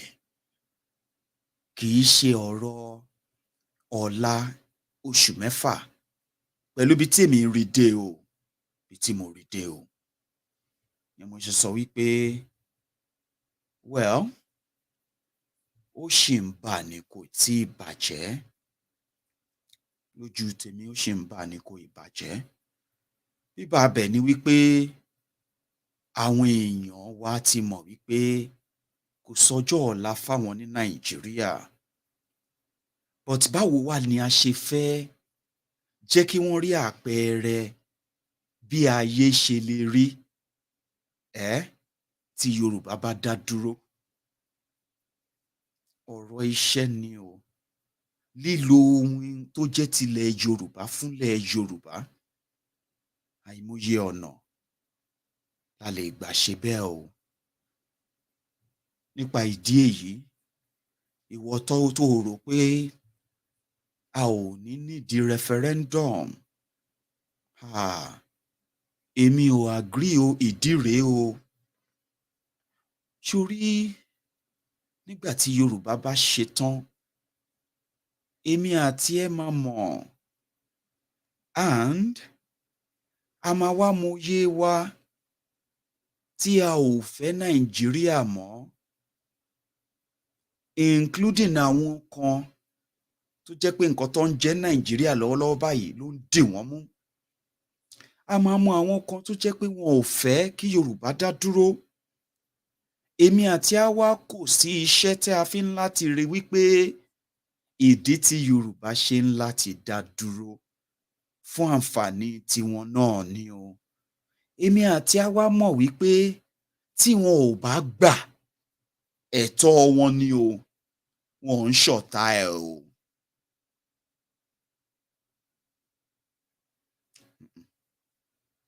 Pé Yorùbá kan sọ fún ẹ pé òun ò fẹ́ Yoruba Nation, má torí ẹ sọ̀rọ̀ ẹ di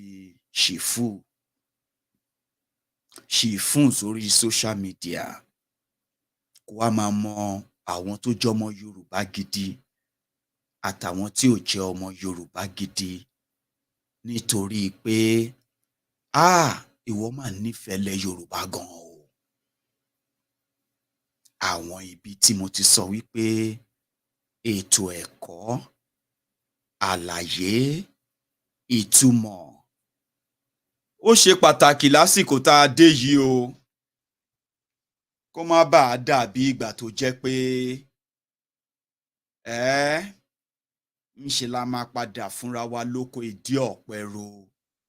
Ẹni ẹlẹ́ni á padà wá jẹ gbogbo ìlágùn tá a ti là o. Tí n bá sọ pé ẹni ẹlẹ́ni, mò ń sọ̀rọ̀ nípa ìrírí o. Ìrírí pé kò sí nǹkan tí à ń ṣe lọ́wọ́ báyìí táwọn kan ò ṣe rí o. Ìwọ tó o bá dẹ̀ gbọ́ ìtàn, èmi rò pé àrọ́bá ló ní bàbá ìtàn, àrọ́bá rèé o. Ìyẹn ni pé sísítẹ̀mù tá a fẹ́ torí ẹ̀ dìde pọ̀, àwọn náà ò sùn o. So tí a bá ti wá bẹ̀rẹ̀ sí ní mọ nǹkan tó ṣeé ṣe, àsìkò tó ṣeé ṣe, àwọn àpẹẹrẹ tá a máa rí, àwọn èèyàn ti bá mi sọ̀rọ̀ dáadáa. Ẹ wo ìkànnú ẹ̀ rèé o. Maiyegun a ti sign ní 5 million petition. That's it. Àwọn Yorùbá ti ń lọ. Mo ní pé kò rí bẹ́ẹ̀ o, because a ti pín sí méjì báyìí. Èmi àti ẹ ò lè sọ pé lápá kìíní à ń sọ wípé population Yorùbá ní Nàìjíríà tá wà lọ́wọ́lọ́wọ́ báyìí ó lé ní 70 million. Tá a bá wá kó gbogbo àwọn tó jẹ́ ọmọ Yorùbá ní gbogbo àgbáyé jọ, àìmọye ìgbà làwọn èèyàn ti sọ fún wa pé kódà a lé ní 200 million. Ṣé èmi àti ẹ lè wá sọ wípé 5 million ti tó wa láti sọ ọ̀rọ̀ fún gbogbo àkọ́kọ́ 70 million àbí 200 million? Nǹkan tí mò ń sọ ni wípé sórí ibi tí 5 million ti jáde tí a bá tẹra mọ́ 10 million á jáde tá a bá tẹra mọ́ 100 million á jáde. ṣó wá rí nínú 100 million tá a ti rí tó ti sọ pé àwọn ò ṣe mọ́ tá a bá wá bá a débi gẹ́ tèmi àti ẹ lọ́jọ́ tèní tá a lè rí nínú 100 million tá a lè rí 10% tiẹ̀ ní ilẹ̀ Yorùbá Nàìjíríà tá a wà lénìí ṣó rí kì í ṣe èmi àti ẹnìkan la máa sọ pé ó yẹ ká bẹ̀rẹ̀ sí ní ka ọjọ́ fúnlẹ̀ Yorùbá Nation. ṣórí àwọn tó ń sọ pé kò ṣeé ṣe àwọn gan á máa sọ pé ẹ tètè fún wọn ní nǹkan tó fẹ́ o. màá wá ṣe àwọn àlàyé kan fún wa ìdí tí ó fi jẹ́ wípé a ò gbọ́dọ̀ lọ máa gbàlù máa jó nìkan báyìí lórí ohunkóhun tá a bá ti achieve ní kékeré ni ní ńlá ni ní kọ̀rọ̀ ni ní gbangba ni àsìkò tá a wà àsìkò tó jẹ́ ká sọ fúnra wa pé tíyẹn bá ṣeé ṣe a lè ṣe jù bẹ́ẹ̀ lọ dẹ́n.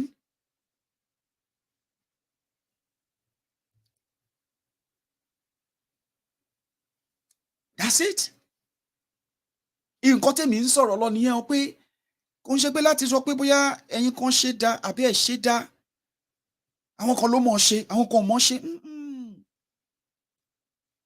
tó bá jẹ́ lórí Yorùbá Nation o because ṣe rí nǹkan kan ló máa ṣẹlẹ̀ o méjì ló máa ṣẹlẹ̀ o àbí kí n sọ pé ìkan nínú méjì ló máa ṣẹlẹ̀ o.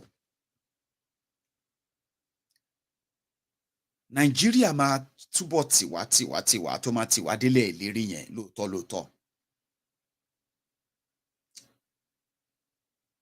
ṣùgbọ́n ilẹ̀ ìlérí yẹn tó jẹ́ Yorùbá Nation ìyẹn ni final destination wa lóòótọ́ o.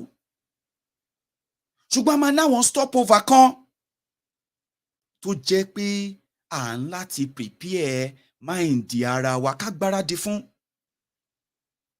ṣe rí tí a bá ń sọ nísọ pé báyìí ni kò lè jẹ́ mi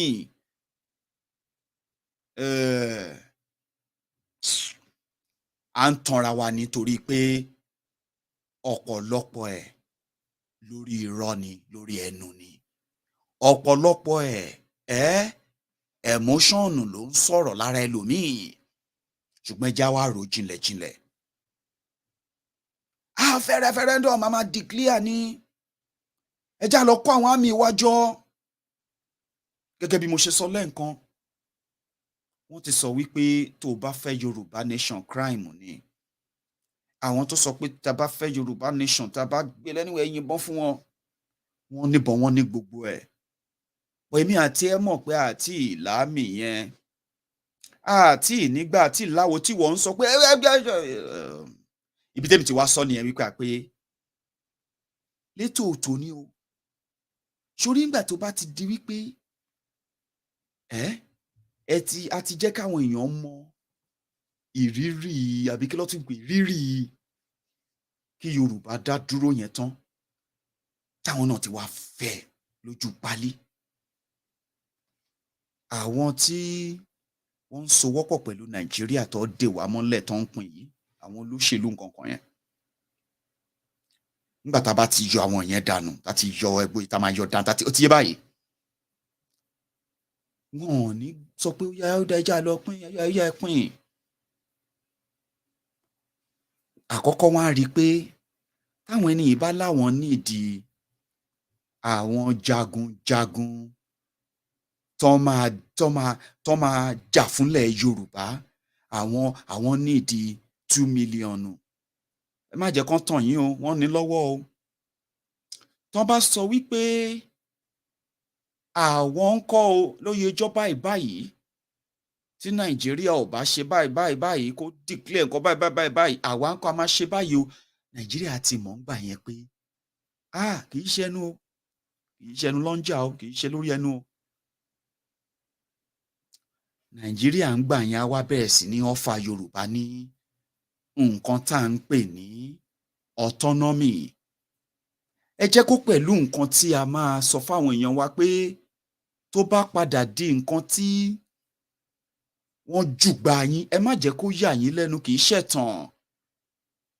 Wọ́n ń fún yín ní pásítọ̀tì Yorùbá Nation lẹ́sẹẹsẹ ni. Ìdí nìyẹn tó ṣe jẹ́ pé gbogbo nọ́mbà tá à ń jù káàkiri, gbogbo nọ́mbà ẹ̀kíní kan ayé oyè báyìí ni wá, ìgbà kan ni wá, tá a bá prove ẹ̀ a kàn máa wà lágejù yẹn tipẹ́tipẹ́ ni. Ẹ wá máa gbọ́ o. Nàìjíríà máa wá bẹ̀rẹ̀ sí ní bẹ Yorùbá tó bá ṣe díẹ̀. Ẹ ṣe má jẹ́ ká pín. Ó yé wa, ṣé gbogbo nǹkan yín lẹ́nu ẹ fẹ́, nǹkan báyìí lẹ́nu ẹ fẹ́ máa ṣe, ó dáa. Ṣe rí nígbà yẹn kò ní sí APC, kò ní sí PDP mọ́ nílẹ̀ Yorùbá. Ṣe rí nígbà tí mò ń sọ yìí o, ní àwọn nǹkan tẹ̀mí ń rí o. Ọmọ Yorùbá ò ní máa bára wọn sọ̀rọ̀ kán wá máa jọ́ọ̀jì ara wọn nítorí pé kan jẹ́ Mùsùlùmí àbí kan jẹ́ Kìrìsìtẹ́nì àbí kan ò lẹ́sìn kan àbí gbá kan. Ó ti yé báyìí sìn. Ọmọ Yorùbá wá lẹ́nu tó ṣe ìmọ̀ tó ṣe kan. Ìmọ̀ tó ṣe kan yẹn ò wá ní ṣe é fi pamọ́. Àtọba nílẹ̀ Yorùbá o, àtolóṣèlú nílẹ̀ Yorùbá o, àti gbàtàwó àwọn náà wọn wá ní ṣọ́ìsì mọ́. Ọ̀rọ̀ lóyìnbó. Sọ́pọ̀tì ọ̀rọ̀ Yorùbá àbí kó wá bí gbà lọ ní o, because nǹkan táwọn èèyàn fẹ́ nìyẹn o. Ṣé wá rí ń gbà yẹn? Nàìjíríà tó ń ra ìbọn, Nàìjíríà tẹ̀yìn ń rò kó bóyá pé a máa bá jagun. Ní bá Nàìjíríà jagun kọ́bọ̀. A wá di negotiation pé ẹ má jà á pín bẹ́yẹn torí nǹkan tó so wá mọ́ Nàìjíríà pọ̀. Ó ju pé kí èmi àti ẹ bó ṣe ń hùn wá lọ́wọ́lọ́wọ́ báyìí ká declare ẹ̀ lọ́la. Èmi àti ẹ mọ̀ pé tá a bá ṣe bẹ́ẹ̀ kódà ìlú òyìnbó tó ń gbé tọkàn ẹ ti balẹ̀ tó fún ẹ láǹfààní láti bá wa kéde polongo ọ̀rọ̀ Yorùbá, ìlú òyìnbó yẹn á padà di bí àkólú ẹ̀wọ̀n fún ẹ. Kì í ṣe tẹnu, bí ilé ayé ṣe rí ń sìn yín nìyẹn. Ṣùgbọ́n a lè smart. A lè smart, ká lo smart way fi gbé e. Má gbàgbé gbogbo nǹkan tí mò ń sọ yìí o. Àìdíà tèmi ni tó wá láti ara opinion àìmọye àwọn èèyàn tèmi náà ti bá sọ̀rọ̀ ni. Ọ̀rọ̀ Yorùbá Nation kì í ṣọ̀rọ̀ oṣù mẹ́fà, kì í ṣọ̀rọ̀ ọdún mẹ́fà, kì í ṣọ̀rọ̀ ọdún mẹ́wàá, kì í ṣọ̀rọ̀ ọdún ọgọ́rùn-ún ọdún. Eléyìí tí mo sọ yìí ò ń ṣe pé mo ń sọ wípé Yorùbá Nation ò ní wá lọ́dún mẹ́wàá, kò ní wá lógún ọdún, kò ní wá lọ́gọ́rùn-ún ọdún. Kan tí mò ń sọ ni wípé bó ṣe lè hùn kó hùn èmi àti ẹ tó, ǹjẹ́ à ń ṣe iṣẹ́ tó lè sọ fún ẹ pé lóṣù mẹ́ta èní, lóṣù mẹ́fà èní, báyìí máa ṣẹlẹ̀. Ìyẹn ni mo tún ṣe sọ wípé tí a bá rí lè fẹ́ ṣe nǹkan tá a fẹ́ káwọn èèyàn rí, a ò gbọ́dọ̀ máa dá gbèdéke o. Gbèdéke pẹ̀lú àwọn nǹkan tó máa jẹ́ káwọn èèyàn sọ pé ṣebí ẹ sọ pé léṣì.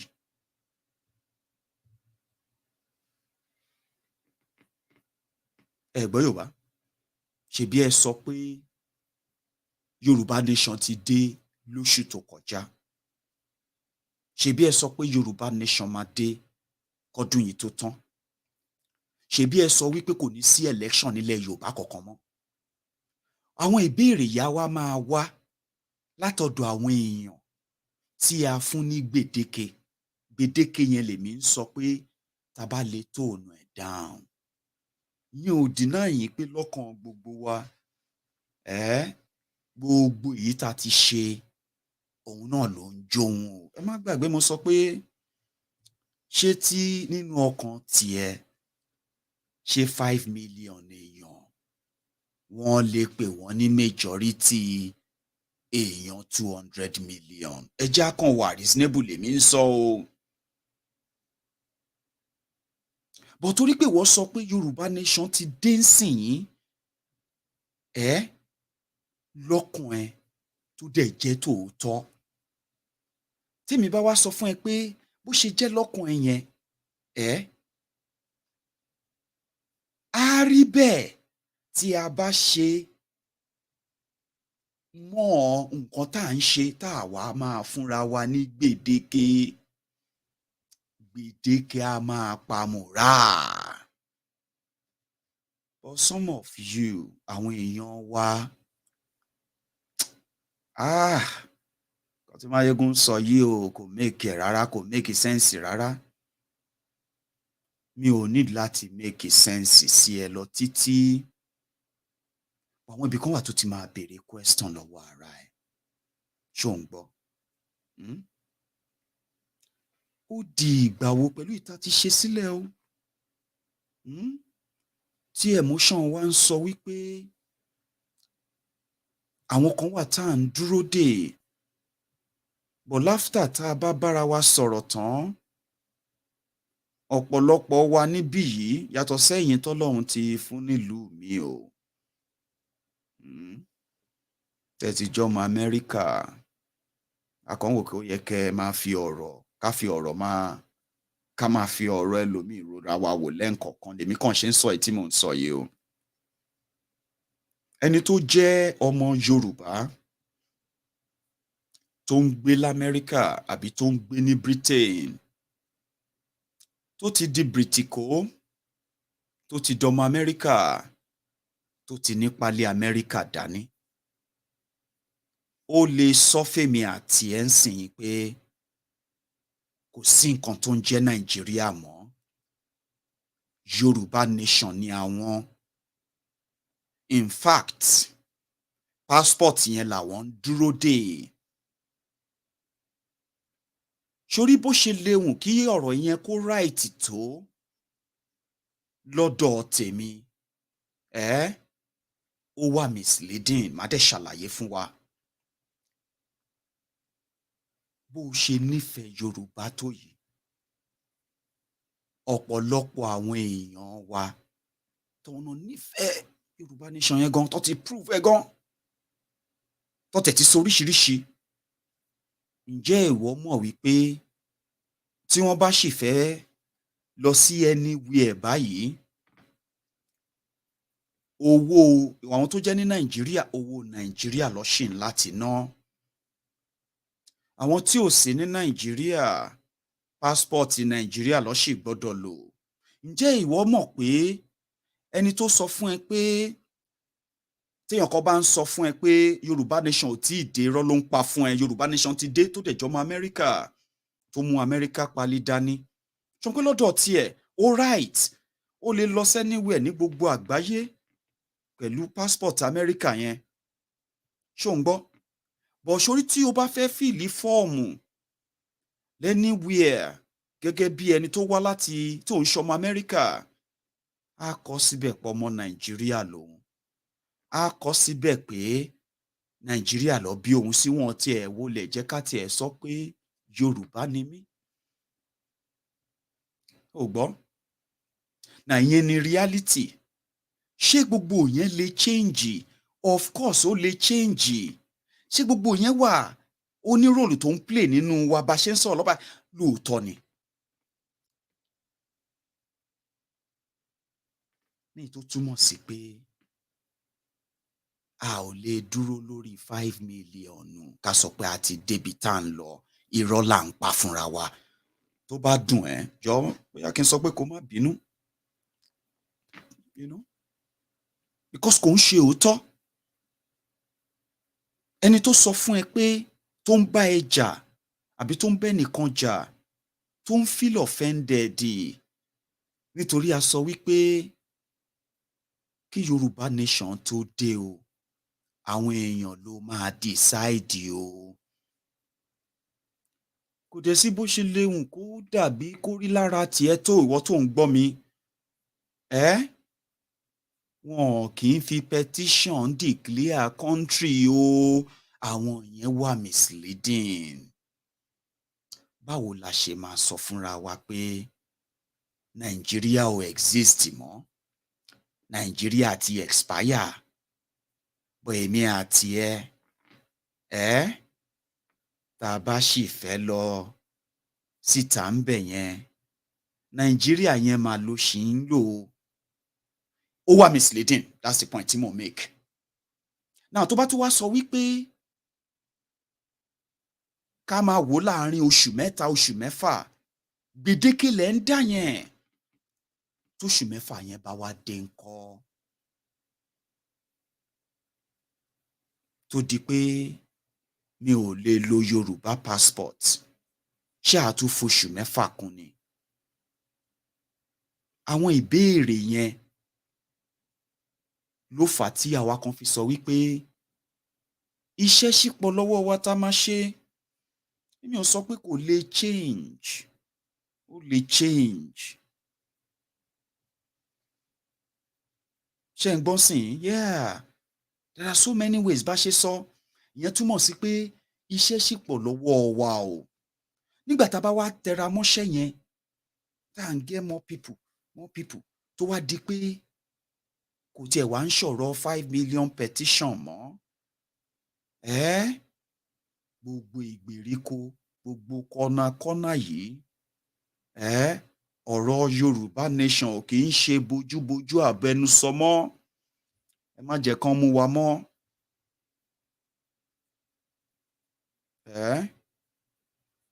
Ẹ wá rí i pé àwọn èèyàn lọ́hùn láti decide o. Wọ́n ní pé tá a bá fẹ́ ṣe referendum. Mo ti gbìyànjú lẹ́gbẹ̀ẹ́ kan lọ́dọ̀ tèmi o, mo ti ṣàlàyé bó ṣe yé mi mọ́ o. Èèyàn kan sọ pé ọ̀nà kan ò wọ́jà. Èmi náà gbà o. Nǹkan tí mò ń sọ ni wípé tí a bá ti ń ṣàlàyé yìí fáwọn èèyàn wa, tó bá ti ń di wípé ẹ jẹ́ ń lo àpẹẹrẹ yìí o. Maiyegun sọ wípé àwọn èèyàn ló ń láti decide. Ó dẹ̀ ṣàlàyé wípé tó bá sọ pé káwọn èèyàn decide bóyá àwọn fẹ́ jẹ́ ara ìlú kan àbí bẹ́ẹ̀ kọ́, òyìnbó ẹ̀ ló ń pè ní referendum. Téèyàn kan bá sọ fún ẹ wípé ọ̀nà míì wà, èmi kàn fẹ́ kó ṣàlàyé ẹ̀ fún wa ni o. Nígbà tèmi ń ṣe gbogbo ìwádìí tèmi, mo rí wípé gbogbo nǹkan tá à ń ṣe yìí pátápátá, advocacy ni wọ́n ń pè é. Kò tíì sí ẹnì kankan nínú wa.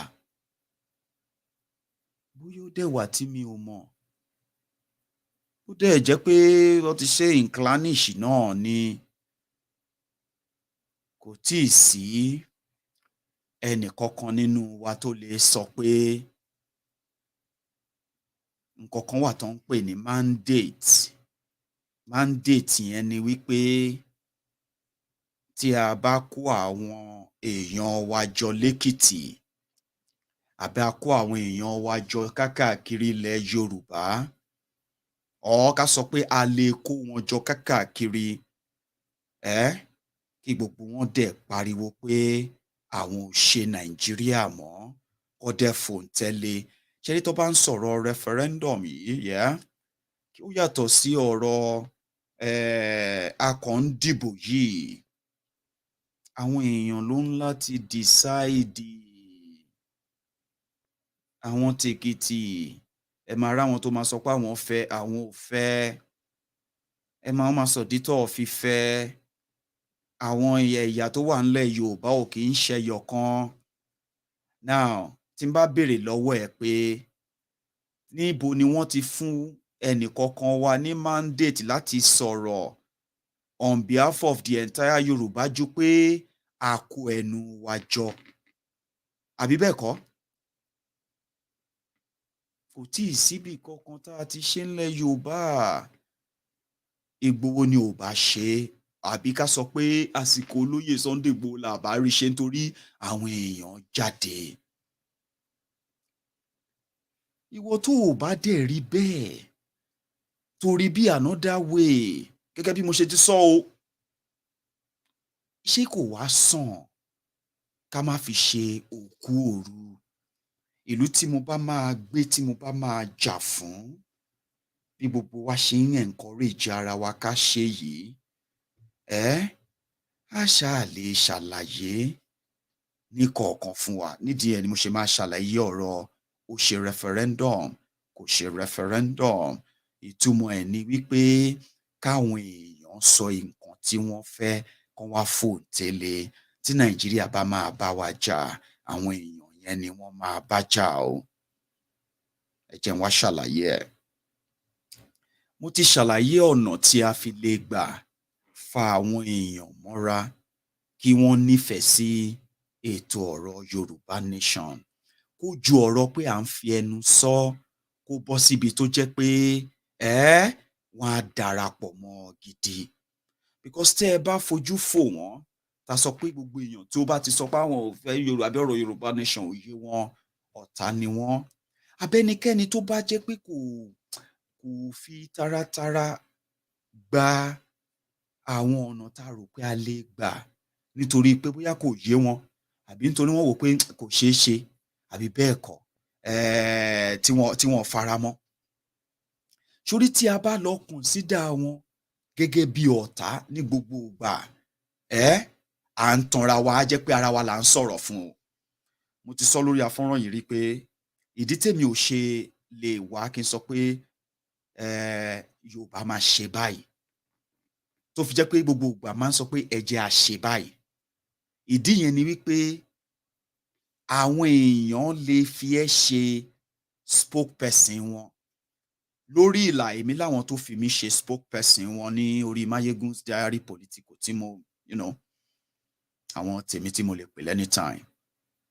Bẹ́ẹ̀ náà lóríṣiríṣi àwọn èèyàn wá bẹ́ẹ̀ yẹn náà tó jẹ́ pé wọ́n láwọn tiwọn lórí ọ̀rọ̀ Yorùbá Nation yìí in their own small space. Kò yé báyìí sìn táwọn èèyàn náà sọ pé ẹ sọ̀rọ̀ on our behalf. Yes, nǹkan tẹ́ bá ti sọ òun la bẹ́ gé.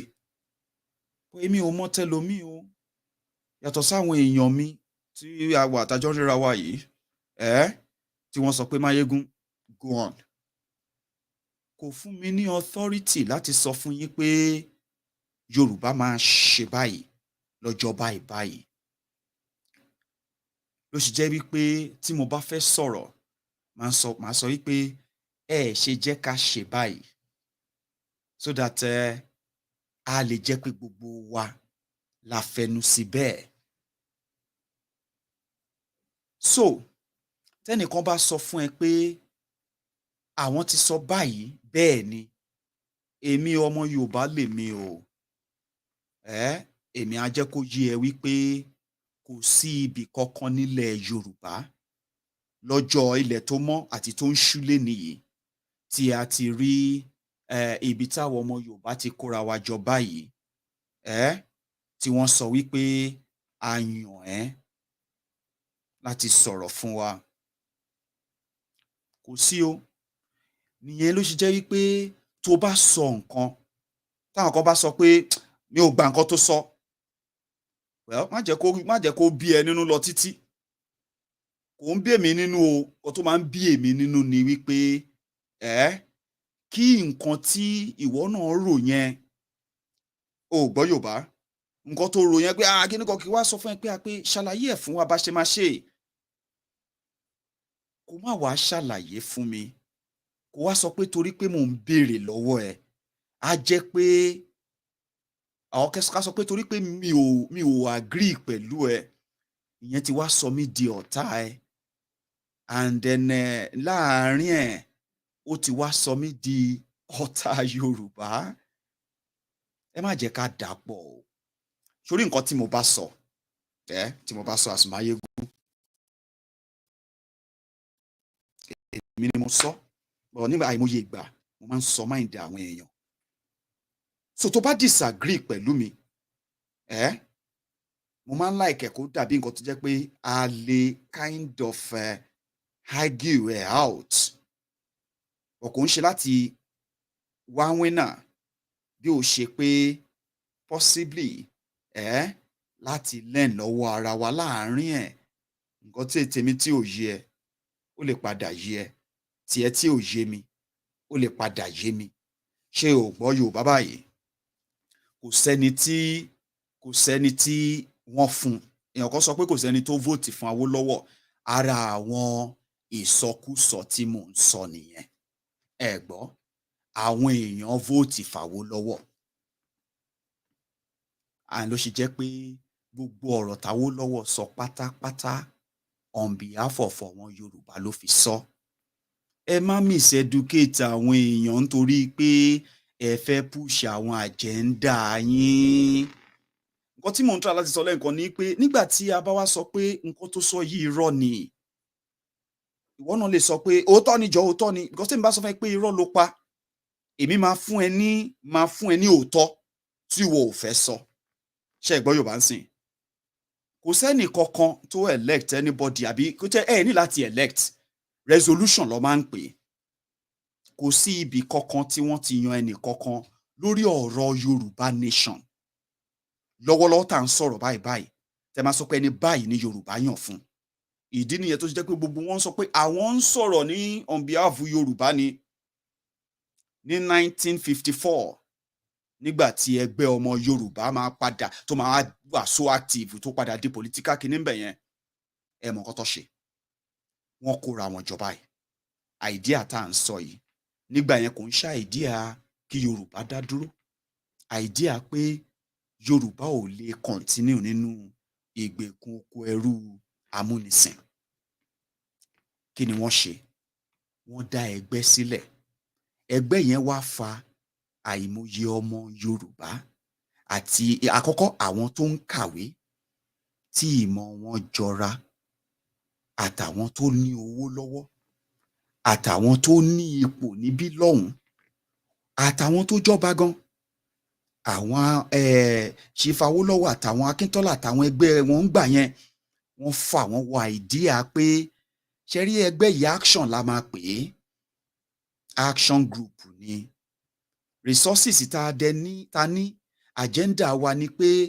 Yorùbá ò lè máa bá báyìí lọ that was late 40s early 50s o ṣe rí nígbà tí àwọn ẹgbẹ́ Awólọ́wọ̀ tí wọ́n máa go further nígbà tó padà sí Nàìjíríà idea yẹn wọ́n padà wá mú sílẹ̀ ní gbogbo ilẹ̀ tó jẹ́ ilẹ̀ Yorùbá lọ́jọ́ tèní ní Nàìjíríà ibẹ̀lẹ̀ ti máa rí bíṣọ́ọ̀bù tó pẹ̀lú ara action group ibẹ̀lẹ̀ ti máa rí àkáńtáǹtì tó pẹ̀lú action group ibẹ̀lẹ̀ ti máa rí civil servant tó pẹ̀lú action group ideology action group ó wá di mọ́ ti pé Yorùbá ò lè máa bá oko colonial lọ ṣe rí ibi tí àwọn Awólọ́wọ̀ ti gbé idea àwọn yẹn tó ti transfer sáwọn èèyàn tó mọ̀ pé àwọn ní ìdí wọn torí àwọn gan ló lè jẹ́ ká idea yìí gbọ́ sáyé nígbà tí opportunity present ara ẹ̀ ǹjẹ́ yín mọ̀ pé kò ń ṣe action group nìkan ní ẹgbẹ́ olóṣèlú tó sọ fún àwọn ọmọ Yorùbá pé àwọn máa gba òmìnira fún Yorùbá àwọn ẹgbẹ́ mi wà o kí làwọn Awólọ́wọ̀ ṣe ó yẹ yín sìn wọ́n lọ bá àwọn ọmọ Yorùbá wọ́n lọ gba authority lọ́dọ̀ tiwọn pé mi ò sọ fún yín sìn pé à ń láti kóra wa jọ ká lọ di ẹgbẹ́ òṣèlú ká tó gba Yorùbá nation ẹ yé gbé ẹṣin sẹ́yìn kẹ́tẹ́kẹ́tẹ́ àgbàlá yín sọ mo ti sọ pé kẹ́ máa wọlé nǹkan tí mo bá ti sọ nǹkan tẹ́ bá gbọ́ lẹ́nu mi òun ni kẹ́ quote and nígbà tí mo sọ pé kò sí ẹni tó ní authorization kọ̀ọ̀kan láti sọ pé tí n bá sọ pé báyìí Yorùbá ló sọ bẹ́ẹ̀ ó ń dánú ara ẹ̀ dùn ni o torí ọmọ Yorùbá lèmi èmi dẹ̀ ń sọ fún ẹ sìn pé èmi ń kọ́ o àyàtọ̀ sí pé tá bá sọ pé bí mo sọ lẹ́ẹ̀kan pé aláwọn èèyàn wa tó yẹ pé wọ́n ti ṣiṣẹ́ takuntakun táwọn dẹ̀ nígbàgbọ́ nu wọn pé tó bá sọ bẹ́ẹ̀ mo gbà pẹ̀lú nǹkan tó sọ bóyá ò sọ wípé èmi àti ẹ̀ ń kọ́ o àwa la dẹ̀ ń sọ̀rọ̀ fún Yorùbá o bóyá èmi ni mo dẹ̀ ń underrate nǹkan táwọn èèyàn ti ṣe àbí nǹkan mi ò underrate yín o bọ̀ tó bá yẹ bí bóyá mo yín sọ́dẹ̀ ló dàbí pé mo underrate the bottom line tí mò ń sọ ni wípé àwọn nǹkan tí mo ní kò sí ńbẹ̀ yìí ó lè wà ńbẹ̀. Kì í ṣe pé a ní láti ṣe abracadabra kan kó tó ṣẹlẹ̀. Ó ṣeé ṣe tá a bá build lórí nǹkan tá a ti ṣe. Than pé kó wá wò pé ẹni tí ò gbà fún ẹ, èèyàn tó sọ fún ẹ pé ẹni tí ń gbà pé ó dàbí wọ́n ṣe pé ìṣe sọ mí sí pé Maiyegun, mo disagree pẹ̀lú ẹ̀. Nǹkan tó ń sọ yẹn, àláìtàláì kò tiẹ̀ mọ́pọlọ dání fún mi. Even bó tẹ̀ pé òun rí mi fi obú mi náà ni tó bá sọ pé ọ̀rọ̀ mi ò mọ́pọlọ dání. But do you know something? Lọ́dọ̀ tèmi o, mi ò mọ ẹ̀dọ̀ ẹlòmíì o. Kò torí ẹ̀ sọ pé kí n sọ pé bóyá o nífẹ̀ẹ́ Yorùbá jù mí lọ àbí mo nífẹ̀ẹ́ Yorùbá jù ẹ lọ. Mi ò ní láti judge, màá kàn wò pé wẹ́. Nǹkan tí mo sọ ò tà létí ẹ nìyẹn. Kò mí pé kò tà létí àwọn kan. À ń sọ̀rọ̀ nípa possibilities àti impossibilities. Gbogbo ẹ̀ náà ló ní í ṣe pẹ̀lú pé how ready ni wá. Tí n bá béèrè lọ́wọ́ yín ẹ sọ fún mi pé ò tí ì ready. Dẹ̀ ṣe wá rí pọ̀rọ̀ wá ti wá jọmọ́ ẹni tọ́wọ́ ẹ̀ ò tí ì tẹ̀kú idà tó wá ń sọ wípé kí ni Maiyegun sọ yìí, Yorùbá Nation ti wà ń bí báyìí. Ṣókan mọ̀ọ́mọ̀ fẹ́ mislead wa ni àbí anyway, ẹ jẹ́ make it easier. Nǹkan tí mò ń try láti sọ níbí yìí ni wípé ṣẹ́rí tí a bá ti ń sọ̀rọ̀ èdè tí Yorùbá Nation ṣe láti ṣẹlẹ̀. Tá bá wá ríra wa ní àwọn ibì kan táwọn kan sọ pé no, ibi báyìí ló yẹ ká gbà.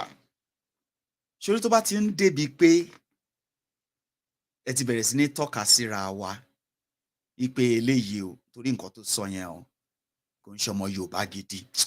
Eléyìí lọ wádìí ẹ̀ dáadáa. Ọmọ Yorùbá lèmi, Ìjẹ̀bú. Ṣé o ń gbọ́ sí i?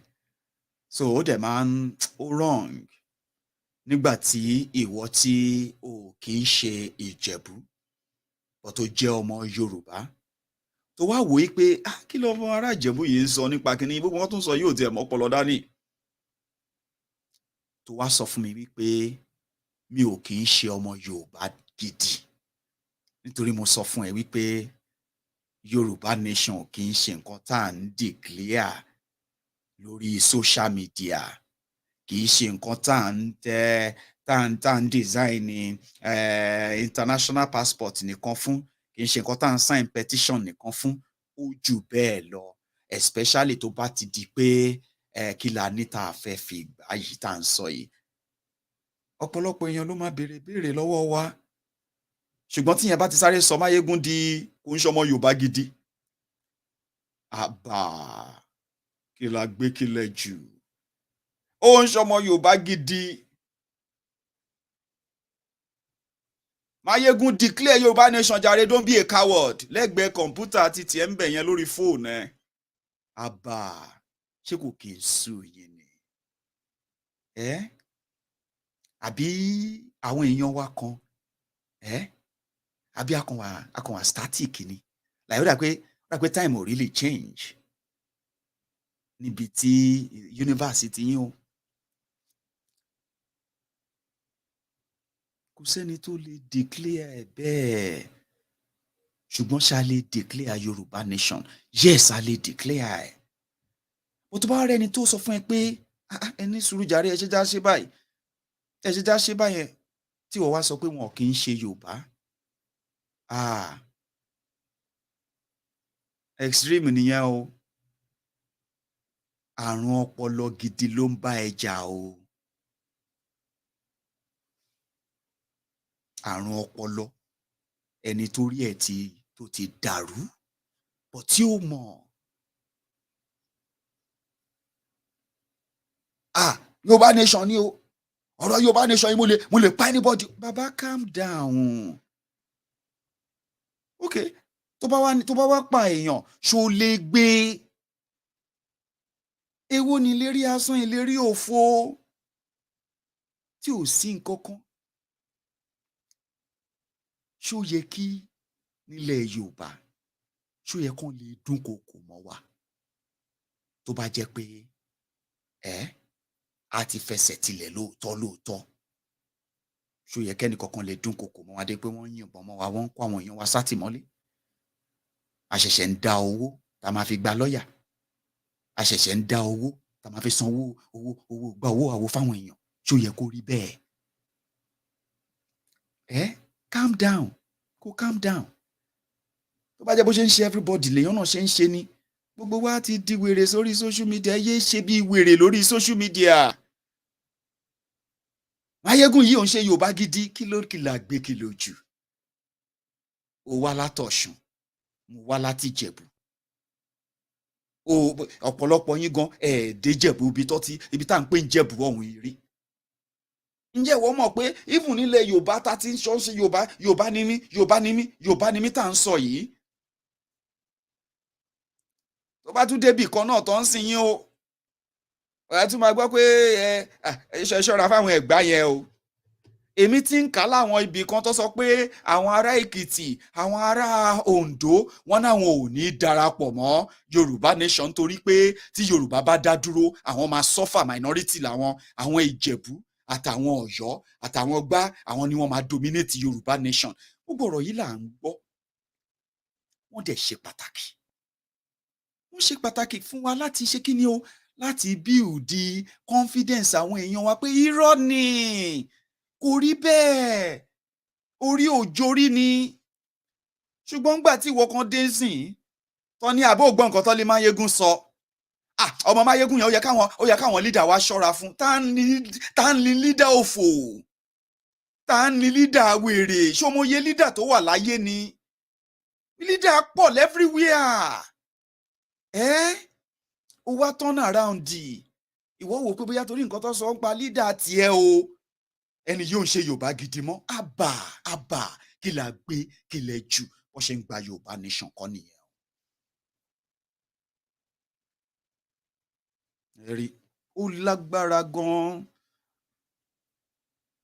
bá bá sọ̀rọ̀ síbí sọ̀rọ̀ sọ́hùn-ún àrùn ọpọlọ á lè pé lárùn ọpọlọ àwọn tọpọlọ wọn tó yẹ pé ó yẹ ká máa fàdúrà sí wọn ni sórí gbogbo ìtì mo sọ̀tàn yìí bẹ́ẹ̀ ló máa rẹ́ lómi tó máa sọ pé ṣé nǹkan tó wá ń sọ sí ni pé ká dúró sí Nàìjíríà ẹ jọ̀ọ́ o nínú gbogbo ọ̀rọ̀ tí mo ti sọ èwo nínú ẹ̀ ni mo ti sọ pé à ń láti dúró sí Nàìjíríà ẹ gbọ́ ǹjẹ́ ibì kankan wà tí mo ti sọ bẹ́ẹ̀ àwọn nǹkan yìí ṣe òódó ẹ má jẹ́ káwọn èèyàn tó lárùn ọpọlọ máa bá wa sọ̀rọ̀ Yorùbá Nation kẹ́yìn tẹ́ rò pọ̀ lọ́pọlọ kẹ̀dẹ̀ di zombie síbẹ̀ nǹkan tèmi ń sọ nìyẹn mi ò kò sí nǹkan tó pè mí tán.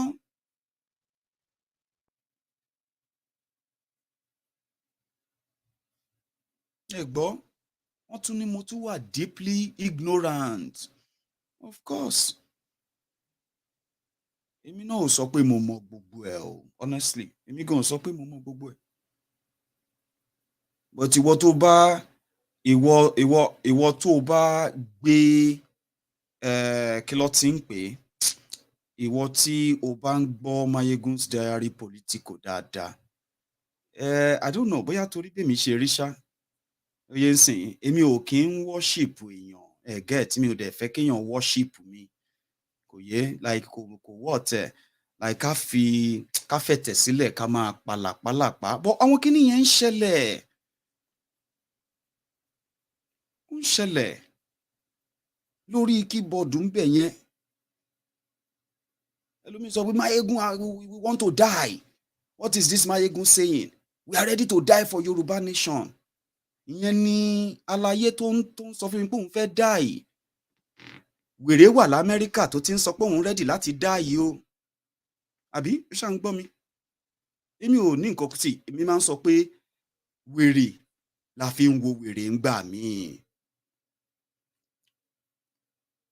Maiyegun a gbọ́dọ̀ fight a gbọ́dọ̀ ṣe gbàgbọ́ ẹ̀gbọ́n wà l'Amẹ́ríkà tó ti ń type ń bẹ̀ yẹn o Maiyegun ṣọ́ ti gbówó fún ẹni ṣọ́ sọ pé kó wá fight Yorùbá ẹ̀rí kí la gbé kí lọ́jù nítorí kíni o àwọn nǹkan kan wà tó jẹ́ fundamental issue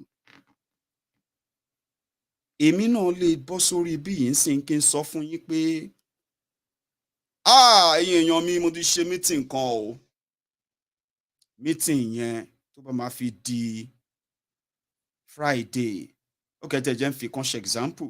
Ìdí tí mo ṣe sọ pé káyé máa lo gbèdéke, ká máa sọ pé tó bá máa fi dọ̀la, ká máa sọ pé tó bá máa fi dọ̀tún la wà rí nǹkan tó máa ṣẹlẹ̀. Àwọn nǹkan yìí bóyá àwọn èèyàn dẹ̀ ń ṣe deliberately náà ní ṣá láti kàn make gbogbo kíni look like a joke, but it's not a joke. Ẹ gbọ́ Yorùbá ń sìn. So tó bá disagree pẹ̀lú èèyàn tó wá automatically turn around tó di pé eléyìí ò ń ṣe Yorùbá gidi, then you're like, okay, irú Yorùbá nation wo gan la máa wá wà o? Ṣé èyí tí àwọn èèyàn ń sọ wípé minority ò ní rí nǹkan sọ?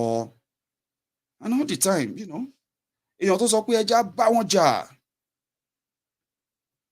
ẹja bá wọn jà.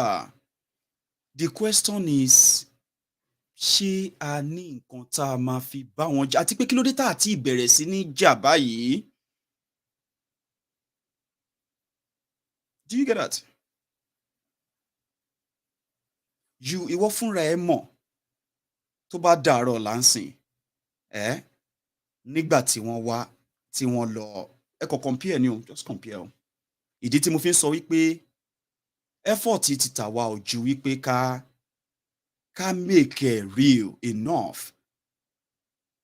Òun ni pé every time tí wọ́n bá ti ká sọ̀rọ̀ nípa insecurity tá à ń sọ yìí o, every time tí wọ́n bá sọ pé wọ́n attack àwọn èèyàn wa, ẹsẹ̀kẹsẹ̀ ló máa sáré rí oríṣiríṣi àwọn èèyàn yìí tó ń wò mí yìí náà o, tó máa sọ wípé ó yẹ kí Yorùbá jà ni nígbà tó attack wa ní Gàngán. Olóyè Sunday Ìgbòho tó sọ̀rọ̀ síta, lára nǹkan tó sọ ni pé àwọn èèyàn wá fẹ́ jà bọ̀ kò ságbára. Èmi ti rí fídíò lóríṣiríṣi tí àwọn èèyàn wa tó tiẹ̀ dìde tó fẹ́ jà lóòótọ́ tó ń lament pé kò ságbára. Kò ságbára yìí náà là ń gbọ́, bẹ́ẹ̀ là ń gbọ́ àwọn èèyàn wa tí wọ́n ṣe gbá fún, tí wọ́n ṣàwo fún, tí wọ́n fi wá sí Ọ̀wọ̀. Ẹ gbọ́, tó bá ṣe ń bá wa ṣe tán báyìí lẹ máa ráwọn èèyàn tó máa dìde. Àti kọ́ àwọn èèyàn jọ, àwọn èèyàn wa ti rẹ́dì ní Kogi, àwọn èèyàn wa ti rẹ́dì nígbà rẹ́dì láwo. But the truth of the matter ni wípé lórí ẹnu ló pọ̀ jù. Yẹn ló ṣe máa ń yà mí lẹ́nu, why tínú ṣe máa ń bí àwọn èèyàn tá a bá ń sọ òótọ́ yìí fún wọn. Kí ló dé tínú ń bí ẹ? Kí ló dé tó ń bínú? Why torí ẹ ṣe ń gbá kankéré, torí ẹ ṣe ń, why tí gbogbo ara ẹ ṣe ń gbọ̀n? Nǹkan tí mò ń sọ fún ẹ yìí, mò ń sọ wípé ṣé bó o fẹ́ jà? A máa jà la ṣì ń sọ. Ṣọmọdí tí ìjà, even àwọn tó sọ fún ẹ pa máa jà, àwọn gan ń ṣe fundraiser tó fẹ́ fi kórajọ, tó fẹ́ fi jà. Síbẹ̀síbẹ̀, èmi ò sọ pé kò dáa o, mo kàn sọ fún ẹ ní pé tó bá ignore gbogbo nǹkan tí mo sọ, tí ẹ̀jẹ̀ bẹ̀rẹ̀ sí ní sè tó ń kúùkù báyìí, o ti ń lose focus o. Àyàn parọ́ fún ẹ o ti ń lose focus o. Èní kọ́ làwọn èèyàn ṣẹ̀ṣẹ̀ ń bú mi o, àwọn èèyàn máa ń bú mi dáadáa, but ìwọ farabalẹ̀. Torí gbogbo èyí tó ń ṣe ní comment yẹn, o ní láti spam mi, ó yẹ sìn, farabalẹ̀. Èmi máa ṣí line yẹn very soon. Ìwọ náà wá pè wọlé. Àwọn èèyàn wa tí wọ́n lọ pa ní Ọ̀wọ̀, nígbà tó ń bá àwọn èèyàn sọ̀rọ̀, wọ́n ní ẹ ràn wá lọ́wọ́. Àwọn èèyàn wa tí wọ́n lọ bá ní Ìgàngán tó ṣe wọ́n lọ́ṣẹ́, nígbà tó bá wọn sọ̀rọ̀, wọ́n ní ẹ sọ fáwọn èèyàn kó wọ́n ràn wá lọ́wọ́. So lọ́jọ́ tèmi bá ṣe jọ ń sọ̀rọ̀ yìí, àwọn èèyàn sì ń ṣe pé ẹja adáwójọ afẹ́ fi ran àwọn tó máa defend ilẹ̀ Yorùbá lọ́wọ́. Ó wá gbogbo ẹ̀ wá bọ́ sórí pé tá a bá ní nǹkan tí a ń pè ní èkú idà yẹn, kò make sense ká wá bọ́ síta ká sọ pé Yorùbá nation ti dé nsìn. Ìyẹn wà misleading o. Then tó bá disagree pẹ̀lú mi, of course o ní right ẹ̀. Bó ṣe wá yẹ kó wá sọ pé nítorí nǹkan tí Maiyegun sọ kò ń ṣọmọ Yorùbá mọ́. Ṣé yẹn mú rí pípé wá? tó láti make sure pé kí kò lè múnú ara ẹ̀ dùn ṣé yẹn wá tó kó wá sọ pé nǹkan tí Maiyegun sọ yẹn mi ìgbà kó wá torí ẹ̀ sọ pé bàbá Maiyegun àbí ìyá Maiyegun ń ṣe Yorùbá ìwọ́dẹ ọmọ Yorùbá nítorí pé èyí tí wọ́n bílíìfù gan yẹn ẹni tó bá ti gbà á kò ń ṣọmọ Yorùbá tó tọ́ ẹ̀dẹ̀ ń sọ ẹ̀ ń táìpù ẹ̀ ojú òde tìyín ibẹ̀ yẹn ló fà táwa fi ń sọ yípa pé ẹ̀yin alárùn ọpọlọ wèrè yìí ẹ ti cause a lot of damages o ẹ̀yin lẹ sọ pé kò ní selection lẹ́kìtì nítorí pé ẹ ti gbìyànjú gbàgbà gbìyànjú àwo lórí ẹnu lórí ahọ́n lórí social media nígbà tí àwọn èèyàn dìde tó challenge ẹ judicially a sọ wípé effort tó dání o wọn kò lè lead wa lọ anywhere ibo ló máa wá kí ló máa wá lead wa lọ anywhere mo ti sọ o tó bá yẹ pé ṣẹ̀ṣẹ̀ join mi ni má jẹ́ kí n máa repeat ara mi the point tí mo fẹ́ fàyọ finally ni wípé gbogbo ọ̀nà tí wọ́n rò pé a lè fi gba Yorùbá nation lójú tara ẹ̀ ṣáà kàn rí wípé kì í ṣe lórí ẹnu yìí náà ni wàá rí nǹkan tó máa ṣẹlẹ̀ so torí mo sọ nǹkan tó bí ẹnu ń sìn mo ti dẹni tó máa mú bú mo ti dẹni gbà wá kì í ṣe tèmi kì í ṣàná ni mo ti sọ pé àwọn èèyàn kan wà tó fẹ́ sọ nǹkan tó fẹ́ gbọ́ fún ẹ èmi lè má le pẹ̀lú àwọn èèyàn tó fẹ́ sọ nǹkan tó fẹ́ gbọ́ fún ẹ kò yé èmi máa sọ nǹkan tí mo rò wípé ó yẹ kó gbọ́ now tí n bá wá sọ tán tí ò tẹ́ lọ́rùn àbí nǹkan kan bẹ́ẹ̀ yẹn ó lè bú mi yẹn ò má ta èmi náà máa bú ẹ mo ṣáà ti sọ fún ẹ sí gbà pé èmi bẹ́ẹ̀ mi ṣe wà yìí o àwọn nǹkan mi ṣe ló máa ń dún bí ìgbà tó yẹ pé but the bottom line ni wípé gbogbo ìta àti ṣe o a kò ṣe o àwa tá a fẹ́ ṣe diplomatic this and that o ẹ fi sọ́kàn wípé ẹ ní ìdí enough coordinated resources mi mú ilé sọ Yorùbá coordinated yẹn ni wípé oríṣiríṣi ọ̀nà la lè fi gbà ja ìjà yìí ṣùgbọ́n gbogbo ọ̀nà tó wù ká fẹ́ gbà jà tá ò bá ní nǹkan tó jà ẹ̀yẹ bọ́ta lọ máa ṣèlérí òfo tójú ò bá ń tì yín ojú ń tẹlòmíì èní a máa gba Yorùbá nation wa lọ́la ni ọ̀túnla a máa fojú Fúlàní rí màbo ni ẹ̀yìn ọ̀túnla Fúlàní ẹ̀rí bí Buhari ṣe ń gbọ̀n ta ló sọ fún ẹ pé Buhari ń gbọ̀n ṣé nǹkan tó ń sọ fún ẹ nìyẹn bá ṣe sáìn ní 5 million báyìí Buhari ń gbọ̀n bí kan ní ṣé yẹn la máa fi gba Yorùbá nation torí Buhari ń gbọ̀n tó sọ fún ẹ yí pé tí Buhari ò bá sí ń bẹ̀ mọ́ ẹlòmíì tó máa débẹ̀ kò ní kó bọn síta kó ní kó máa yìnbọn fún wa náà bó tiẹ̀ jẹ́ Yorùbá ni ṣé wọ́n ò mọ̀ o tí bẹ̀rẹ̀ sí ní ròyìn lọ́kùn ara ẹ̀ tí Nàìjíríà tó bá máa túká gbogbo ẹ̀ máa lead sí lórí pé máa gbọ́ lórí pé tó bá ti sọ pé gbogbo ẹ̀ ti wá fọ́n ká báyìí kò tẹ̀ sí referendum kò sẹ́ni tì nù a máa jà máa break gbogbo ẹ̀ kúrò ńbẹ̀ ni o ìjẹ́ àti ní nǹkan tá a máa fi jà èmi àti ẹ mọ̀ ká máa sọ pé àti ní kì í ṣe ìbọn nìkan níjà ṣe é rò ní kì í ṣe ìbọn nìkan níjà nǹkan pọ̀ oríṣiríṣi ọ̀nà ṣùgbọ́n gbogbo ọ̀nà tí wọ́n rí yẹn àti tó jẹ́ gbá àti tó mo ti sọ fún yín láti bẹ̀rẹ̀ mo ní gbogbo ọ̀nà tẹ́sọ̀ yìí ló dáa ṣó gbọ́ gbogbo ọ̀nà yẹn ló dáa ṣùgbọ́n gbogbo ọ̀nà tí wọ́n ń sọ yẹn sórí tẹ́ ẹ bá ti gbé táyé fún Kẹ́hìndé tẹ́ ti gbédò fún gbá tẹ́ ti tó di pé àwa la mọ̀ ṣe jù ìgbà wo a sì máa wà lẹ́nu ọ̀rọ̀ Yorùbá nation ọdún 10 èní 20 ọdún èní àyẹn ò mí pé láti make ẹ feel bad wá wò ó sìn èmi wá ń sọ̀rọ̀ mi sọ tinú mi o inú ń bí ẹ inú yẹn wá bí ẹ débi pé ó wá pè mí wá ní Maiyegun yìí o ọ̀tá Yorùbá ni ìwọ láàrin èmi àti ẹ ṣé èèyàn ò ṣe àrùn ọpọlọ sórí tiẹ̀ pé nígbà tí wọ́n ń wò mí sìn gbogbo nǹkan tí mo sọ lẹ̀ yìí o inú ok kágbà pé o tiẹ̀ agree pẹ̀lú mi fine right ẹ ni má agree pẹ̀lú mi bọ̀ ṣé lọ́kàn tiẹ̀ nígbà tí wọ́n wá táìpù ẹ̀ yẹn pé Maiyegun yìí o ẹ ṣọ́ra fún o Maiyegun yìí o Tinubu ti fún lówó ni o Maiyegun yìí o ọ̀tá Yorùbá ni o sórí tiẹ̀ pé bẹ́ẹ̀ yẹn ṣé nǹkan tí wọ́n sọ yẹn mọ̀ pọ̀ lọ dání bá jà gbalagbà bá jọmọ kékeré ń gbogbo wọn tí mo sọ lọ́la tẹ̀ nǹkan èwo nínú ẹ̀ ló tó kó wá di pé ìwọ tó ń wò mí o Maiyegun ti wá di ṣé you get àrùn ọpọlọ ní àní jẹ́ kẹ́yìn alárùn ọpọlọ kẹ́ ṣì àwọn èèyàn wa lọ́nà má kí mi o má kí mi kí wèrè orí ẹ tí nǹkan tí mo bá sọ tí ò bá wà straight forward tó kò yé èmi ò mọ bó ṣe máa ń fọ̀rọ̀ sábẹ́ ẹnu sọ ni ọmọ Yorùbá ni mí so mi ò ní jẹ́ kí wọ́n ń wèrè Ọlọ́run ló mọ̀ọ́rú ayé gbogbo ẹlòmíì wà tẹ́ ẹ̀ ń rí yẹn ẹ má yẹn ń parọ́ fún yín o eléyìí báyìí sìn yín o kí ló ti ń pè extra lélẹ́yìí sìn máa open line ẹ̀yọ́ kan sọ pé Maiyegun open line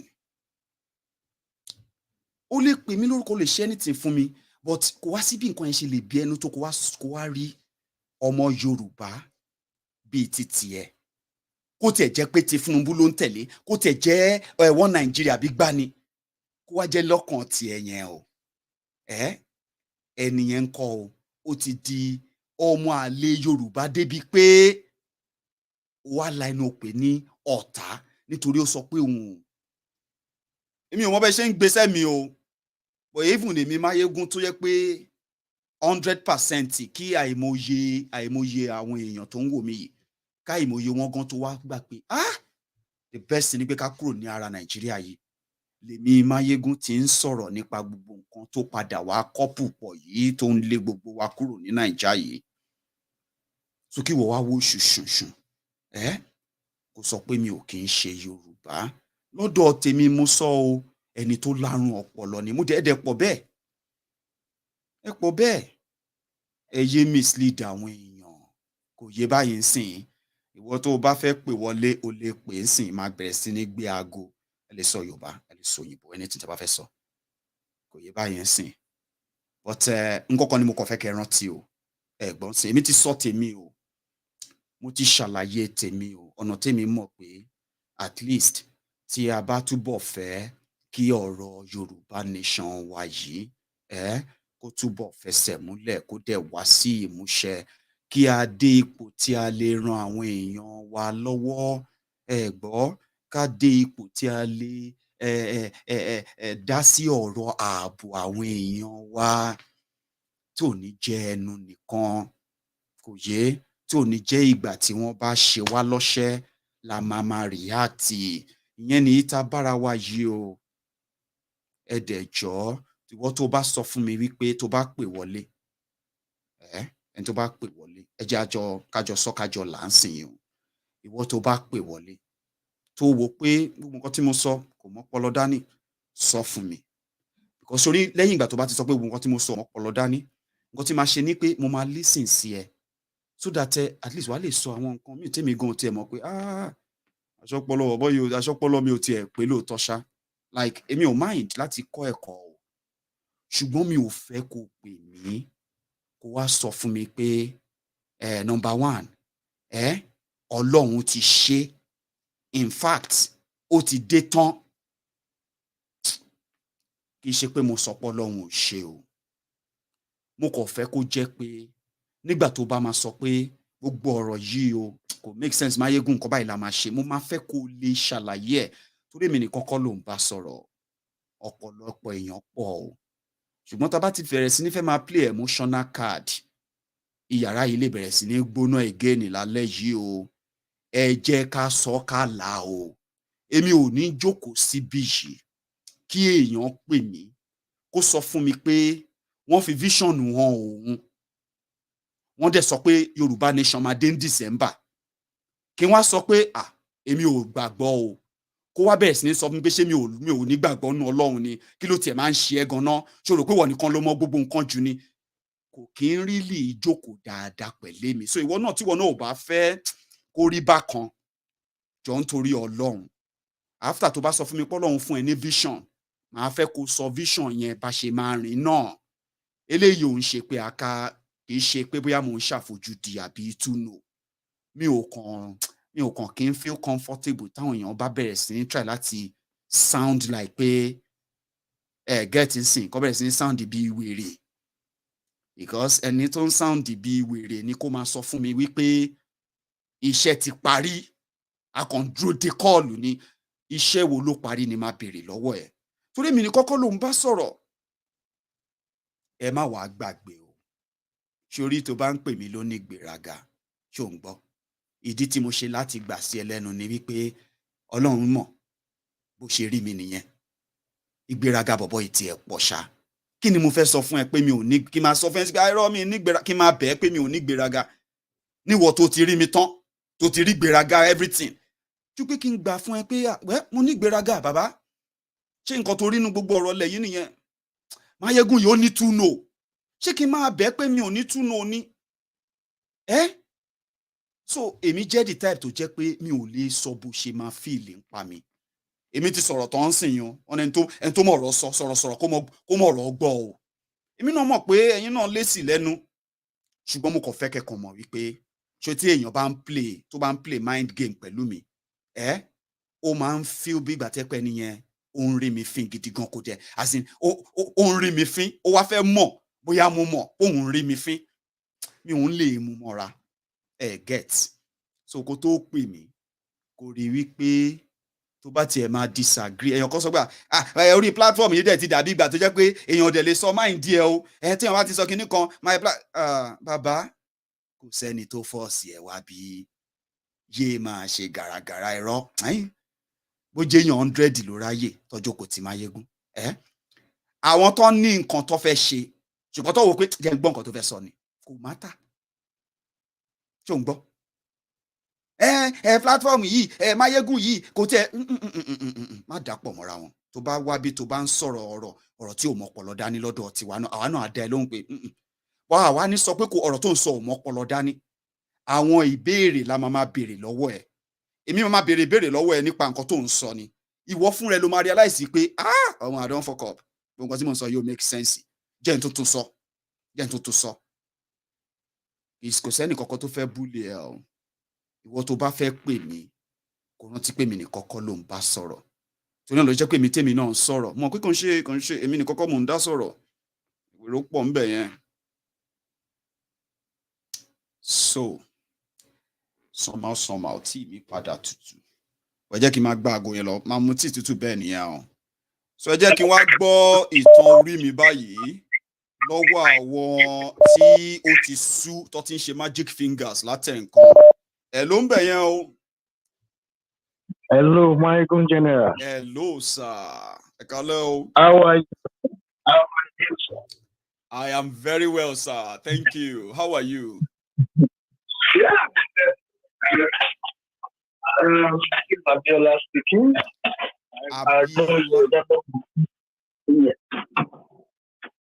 Please, sir.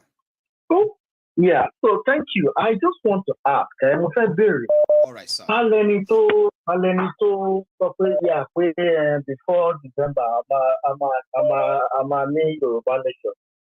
That's my first question. Okay. The second question is, everything you have said is absolutely right.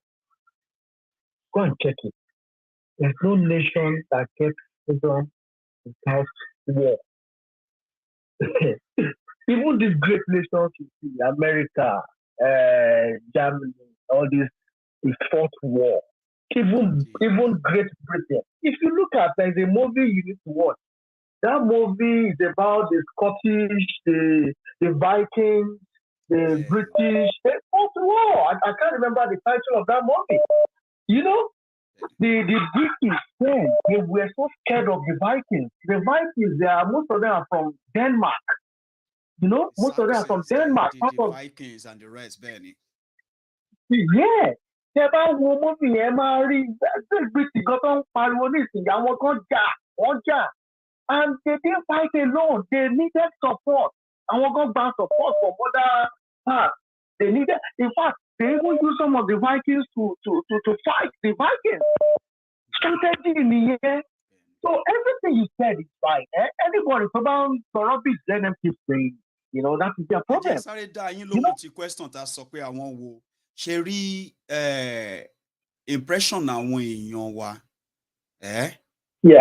láwọn ibì kan tó yẹ kí wọ́n máa ń gbé wá sórí ibi ṣẹ̀gẹ̀ tí wọ́n máa ń gbé wá sórí Maiyegun ni pé tá bá ń sọ̀rọ̀ láti educate ara wa àti àwọn nǹkan tá fẹ́ ṣe àti bẹ́ẹ̀ bẹ́ẹ̀ lọ ẹ máa kàn déédéé kí wọ́n sọ pé kí ni Maiyegun ń sọ yìí ọ̀tọ̀ nìkan tí àwa ti kọjá wo bí tí Maiyegun ń sọ ẹ máa gbọ́ irú èmi tí mo jókòó sí kí wọ́n sọ pé a ti kọjá ọ̀rọ̀ referendum jàre ẹ ká máa prepare láti jáwọ́ ni tèmi wá sọ pé èmi ò mọ̀ pé a ti kọjá okay níbi tí wọ́n bá fẹ́ jà ńkọ́ o how prepared ni wá o má máa béèrè yẹn àní láti má sọ yẹn síta then mo jókòó mo jí wọ́n ti pa àwọn èèyàn lọ́wọ́ mi ò rí retaliation mi ò rí anything Maiyegun aláti raise owó ká fáwọn èèyàn ó ti mix up orí bí lọ máa ń gbé wá ló ṣe máa ń gbọ́ àrántí pé aláti sọ fáwọn èèyàn wa pé ẹ wá o ọ̀rọ̀ iṣẹ́ pé à ń dàgbà ìlú iṣẹ́ gidi ni ó dẹ̀ kọjá pé à ń make a pronouncement nìkan but unfortunately bàbá ó máa ń bọ́ sásìkò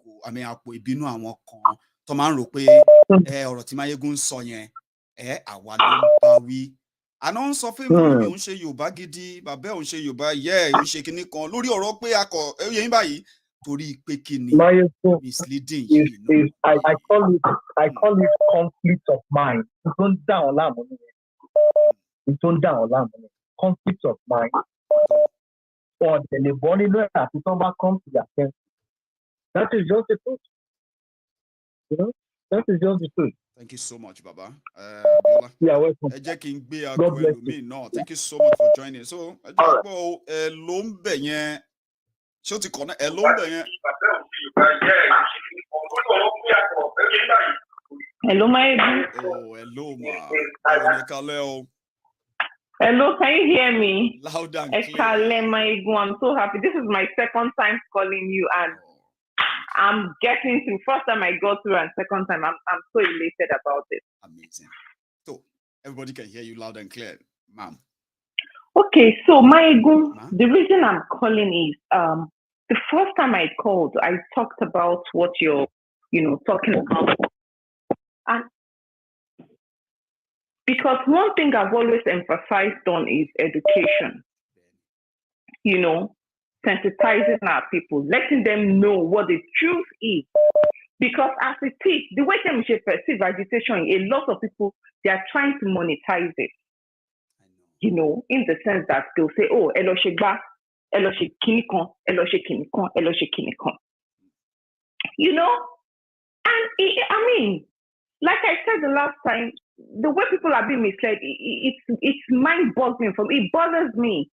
And I'm happy that you're on this path now. And I want to also say, what do me go? Because during the week, more video, Mama Onitiri, on an interview on some media station, talking about, at a referendum, at a petition, I need them. No, she didn't even say I need them. She said, I need them. She can your grandstand say, I need them. So I want 5 million, 30 tons. Technical color sign petition. If I'm a Yoruba Nation, how do you address them with that?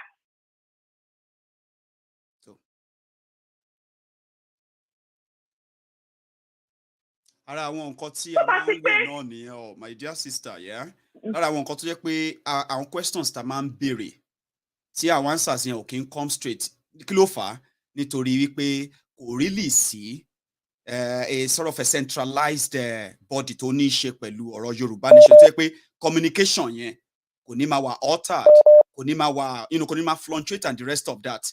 Nǹkan tí mo sọ nígbà tí mo pè ń gbà yẹn náà nìyẹn pé bẹ́ẹ̀ ni I'm listening. Sorry, please go on. Nǹkan tí fẹ́ sọ náà nìyẹn pé lórí pé. Our coordinated enough. Yes, lack of quality information. It makes you question the leadership. Do you get my point? I'm with you. It makes you question the motive of the leadership because somebody like me, I'm a very paranoid person. I think kilo DTI get, judging by the structure that claims in terms of leadership, read something solid. Why did he even have to take Onisiri to come for them to start talking about petition? I remember Baba Akintoye talking about we need referendum. So when Princess said yesterday that Baba Akintoye supports referendum, can Baba Akintoye come out and say it? Because Bobokini, oh my trickle down, that's leadership. Do you get what I mean? And at Iwaripe, there's a gap of information. Therefore, misinformation, mixing it up. Now, if you raise any dust, when you raise any question, right? Then you suddenly come under suspicion. Why? You know, generation lawa. I'm a question. You could raise this suspicion, should it? Unfortunately, any woman after the last time I spoke with her about a week ago or a week and a half ago, woman me need last song because me no on chef Yoruba Nation now. Do you get my point? I'm with you. Like so, I disagree. Reason. Like style, but show why you can't bear exactly. They become as Yoruba original. I mean, I want young cockney boldly. Yoruba Ibo, Mama Temi Ibo ni. Come on, man. Mama Temi Delta Ibo ni, Mama Temi. Ibi tí mo ti ń bọ̀ nìyẹn, ẹ máa gbọ́, mo sọ pé nílẹ̀ Yorùbá, aláwọn Yorùbá tó jẹ́ pé bàbá wọn kò ń ṣe apá kan kí ló ti ń pè wọ́n ń ṣe Yorùbá bọ̀ ìyá wọn Yorùbá ni. Kọ́lọ́bá grandson ní prison, Kọ́lọ́bá lẹ́wọ̀n níbi tó wà. Àwọn máa bẹ̀rẹ̀ sí ní ṣe segregation náà ni, àbáṣiṣẹ́ máa irọ́ Yorùbá ta fẹ́ build Yoruba Nation ta fẹ́ build kò ní sí gbogbo orú nǹkan báyẹn, kò ní sí gbogbo. Nǹkan tí mo dẹ̀ notice, Maiyegun, mo notice ń pé, I'm going to say this. Please. I don't care who's of God right now. Mo notice ń pé àwọn tí wọ́n ń ṣiṣẹ́ gidi, ìlànà is against them. I'm sorry, I'm going to say this now. Anyway, but yes, that's what I'm saying. When you make such allegations, you get to say, okay. Èèyàn kan tó jẹ́ exco ìlànà. Ó send me ní vote of no confidence kan. Do you understand? That's because any alleging pé àwọn Maxwell Adeleye wọ́n release vote of no confidence, which I got yesterday or 2 days ago, thereabout. So now, àwọn wá ṣe counter, vote of no confidence. Àwọn yẹn àti àwọn Maxwell Adeleye allegedly talk of pé wọ́n ṣe against àwọn yẹn ní because pé àwọn uncover and pé there's mismanagement of funds táwọn discover. Okay. To the extent that treasurer àwọn gan is coming out with receipts. Do you get my point? I'm following. So send me. In fact, Irole, I was praying that I'm able to call in now because I like to be, more like to joke, Kishama observe. I like to observe. But at this point, no. Especially somehow kò ní jẹ́ kéèyàn fẹ́ dákẹ́.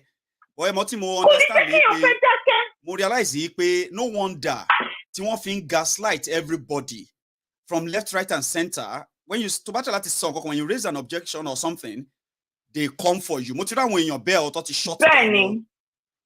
Bẹ́ẹ̀ni. Báwo la ṣe fẹ́ sọ pé ìlànà, because here's another mix. Ẹ jẹ́ n sáré sọ yẹn. Here's another mix. The last time tí mo sọ̀rọ̀ nípa experience mi pẹ̀lú àwọn tó wà around the Baba Akintoye àti Baba Deniran, right? Àwọn bàbá àwọn tó surround wọn, àwọn ni wọ́n take offense. Àwọn kíkíní ẹ lè make sense. Wọ́n try láti attach ẹ pé àwọn bàbá ni mò ń bú, bàbá ni mo disrespect kíní kan. In the long run ma, àwọn bẹ̀rẹ̀ sí ní béèrè pé kí ló dé tó dùn wọ́n ju àwọn bàbá tí wọ́n sọ pé kò bú wa o. Ọlọ́rọ̀ bẹ́ẹ̀. Ṣẹ̀gẹ́ tí sáwá realize pé there is a lot. So tá bá ń sọ pé ìlànà, àwọn èèyàn kan máa ń prefer ká yọ àwọn bàbá yìí sọ́tọ̀. So mo fẹ́ kẹ́ explain àárín yẹn because nǹkan tẹ́ sọ́nsìn yẹn is in between them. About a month ago. Yeah. Lára àwọn ESCO ìlànà ó sọ fún mi pé ìlànà ti divide sí méjì.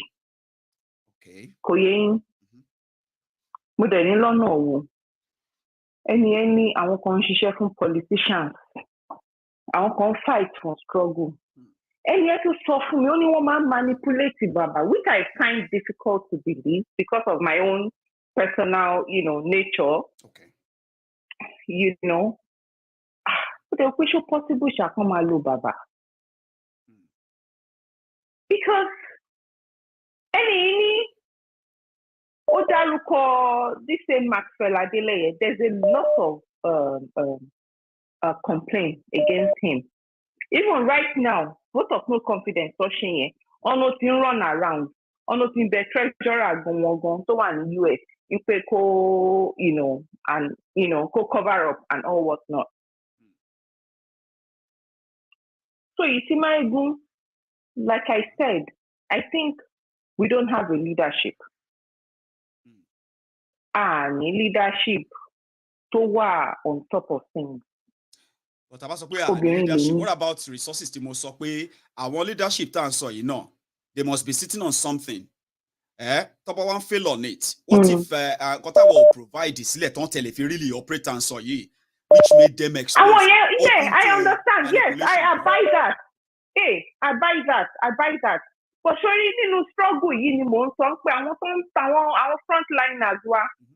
I don't think they are doing anything based on my personal experience. I'm not speaking for anybody. They are not doing anything as far as I'm concerned. Not even not doing enough. I don't think they are doing anything. I really don't. I don't have any form of confidence in them. So I prepare, brace for impact, as it's just like the last time, and do not take offense. Okay, just so that I'm not at all. People react. Use them all. Maiyegun, I am irreligious.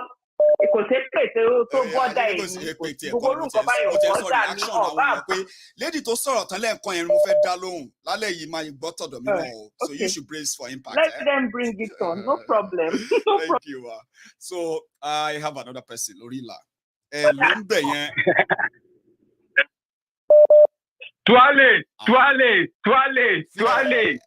Jẹ́ kó wálẹ̀ bàbá. Ìdààmú àdúgbò.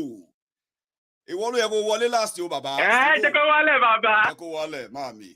Ẹ jẹ́ ká máa calm down o. Ó ṣe gàrí rẹ̀. Sọ́sìn yóò Stivo. Wọ́n ní àsìkò tá a wà yìí. Lóòótọ́ ni pé many wèrè lè wà ńlẹ̀. Ẹ jẹ́ máa calm down. Many wèrè dé. Emotion wa ò gbọ́dọ̀ rub off fún nǹkan tá a fẹ́ ṣe o. Stivo. Absolutely. Èèyàn mi, ẹ kú iṣẹ́. Well, I give God the glory for today and the course that you took. Secondly, the lady that just called now, I can remember vividly. I spoke after the last time she called. I actually spoke after her. And it repeated itself today, which is a miracle. Yeah. Let's call it the part 2. There's an update. Let's call it part 2. Yeah, part 2. Part 2. Mm-hmm. You know one thing I like about Stivo. You know one thing I like in Pawambi. Even tá a bá agree pẹ̀lú ara wa lórí ọ̀rọ̀ tá à ń sọ yìí, a ò díẹ̀ láti sọ pé èèyàn kan wà tó wà less Yorùbá because of their opinion. Ṣá ti ṣe bẹ́ẹ̀ rí? Of course. No. Nítorí ẹ̀ sọ pé àwọn kan kọ́ o. No. And that particular thing, Stivo, I am always proud of that. But go on. Of course, all this thing that is even happening, we are educating ourselves more. I like it because we are gingering ourselves, we are educating ourselves, we are trying to let everybody know that we have to do more. Yes. More is expected of us all. Now let me get to the point. Please. This lady made a statement now. Most of these things they are capitalizing on. Yoruba Nation is coming tomorrow, next tomorrow. The seats don't create about this time that the Yoruba Nation is want to buy 5 million per copy. UN is one declare.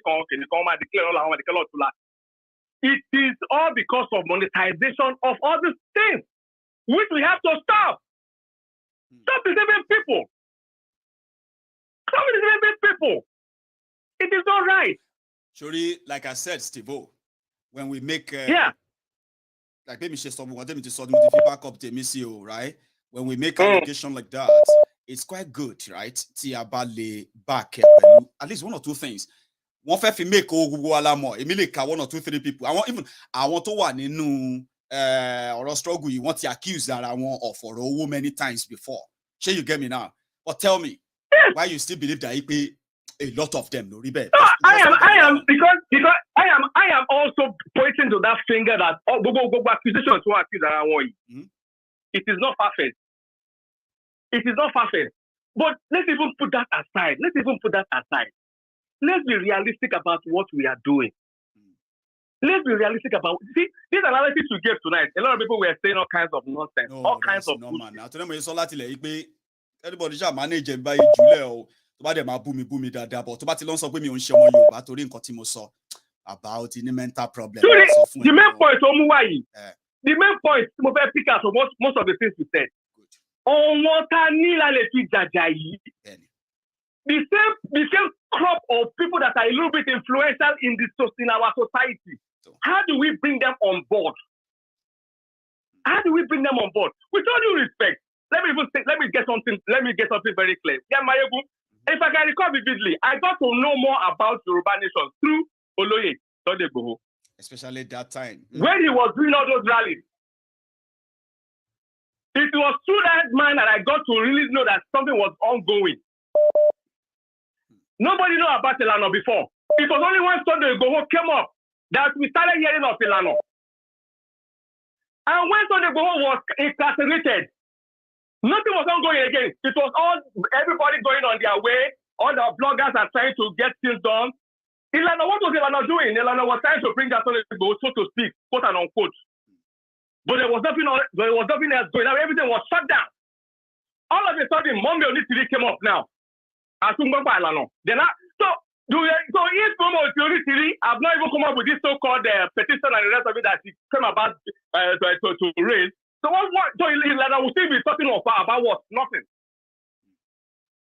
So I don't really get it. Just like the lady said, the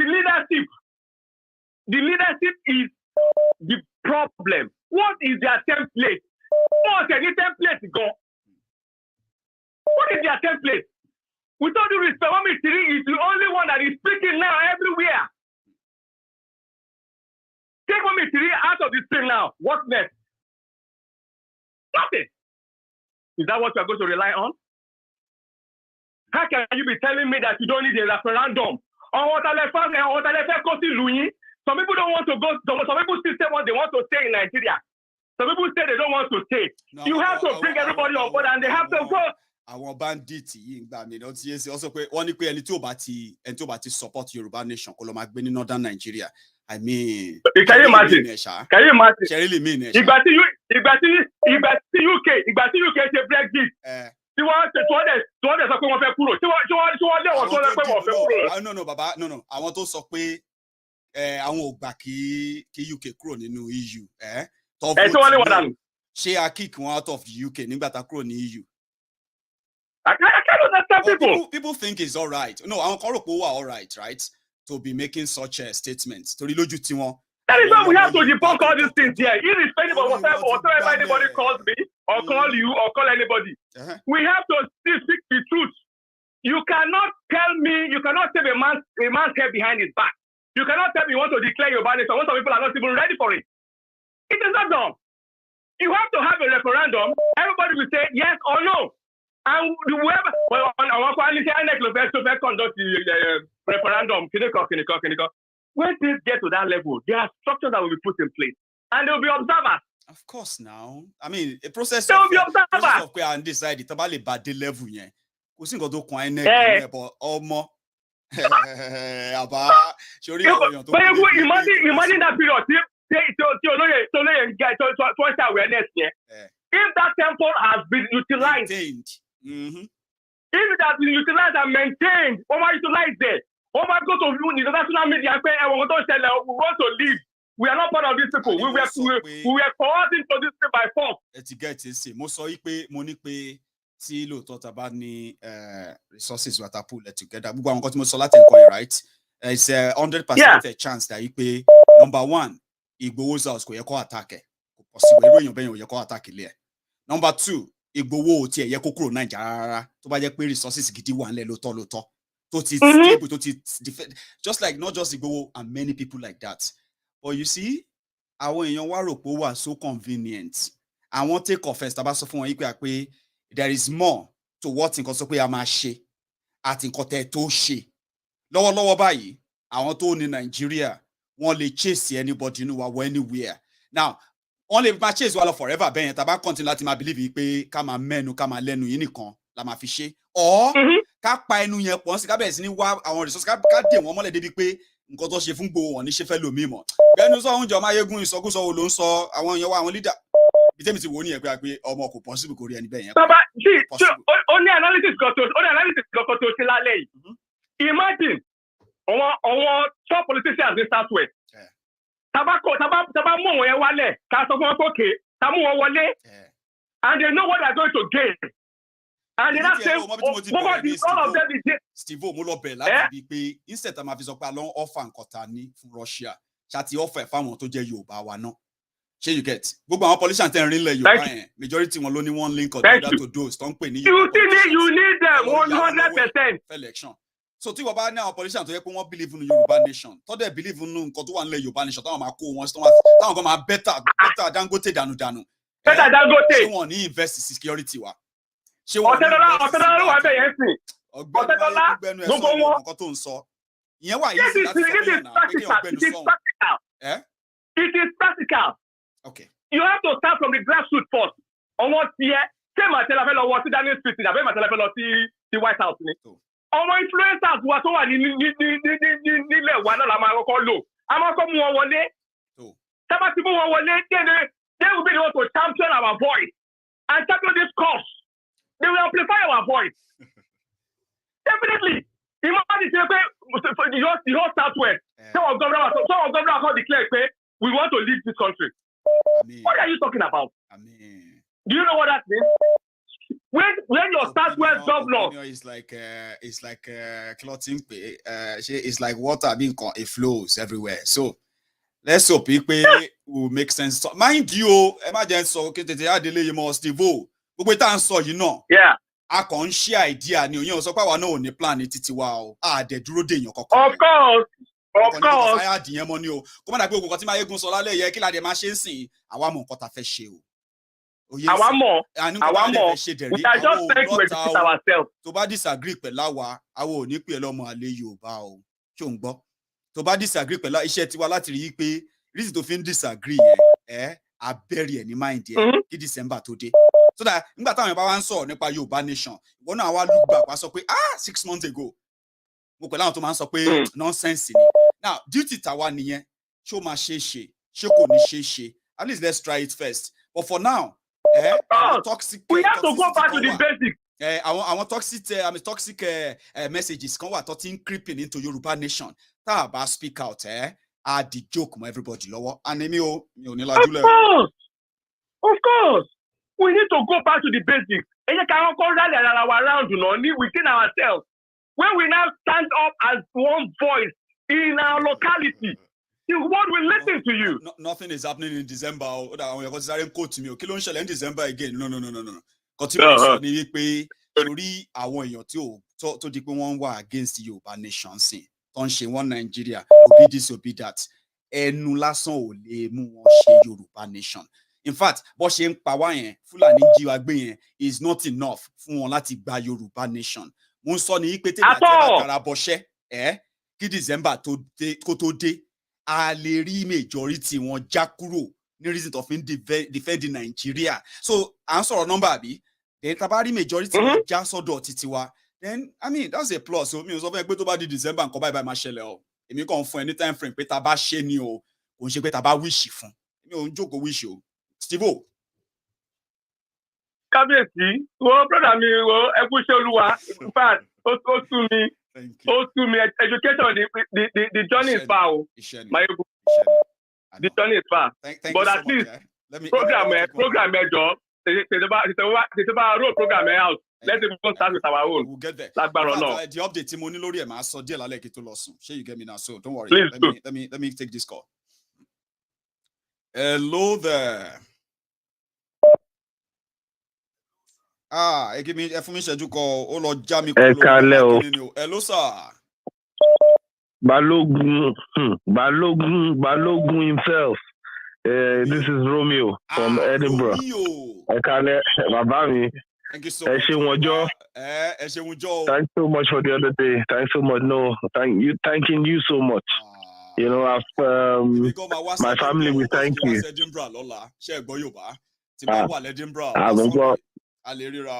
Okay now. Thank you so much. Yeah, Bamila go or text or something. All right, sir. Moki Bupuyo, Modatuki, everybody once again. I'm more fluent. But I can be more fluent and speak my mind properly. What I see in this whole situation about Yoruba Nation is I think was it Princess that said it's going to trickle down from the top. Leadership. Because now when Sunday Igboho was in council, when they put him in behind bars, Baba came out, Professor came out, they all talked, they said stuff, you know. Now we can't find them anymore. That's always what is always happening to our leaders. You know, our leaders are the ones supposed to pull in other prominent members of the Yoruba land together. I also raised something, because that's why I said that tonight is pretty much like all of us reflecting, looking inward, okay? When we call them out, can we also admit that they actually doesn't have the resources that could complement the expectation we are expecting of them? Can we also pretty much admit to that too? Oh yes, that's very true. That's very, very true. And if they don't have it, whatever your expectations are, they will always be limited.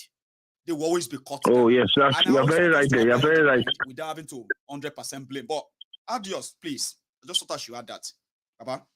Yeah, you're very, very right. You see, the resources matter a lot, and that's where Maiyegun, you have come in to try to build resource around these people, you know, and they need to believe more in what you are doing in order for them to be able to move forward. You know, we're not saying they should use all their own full resources, but they should be more vocal.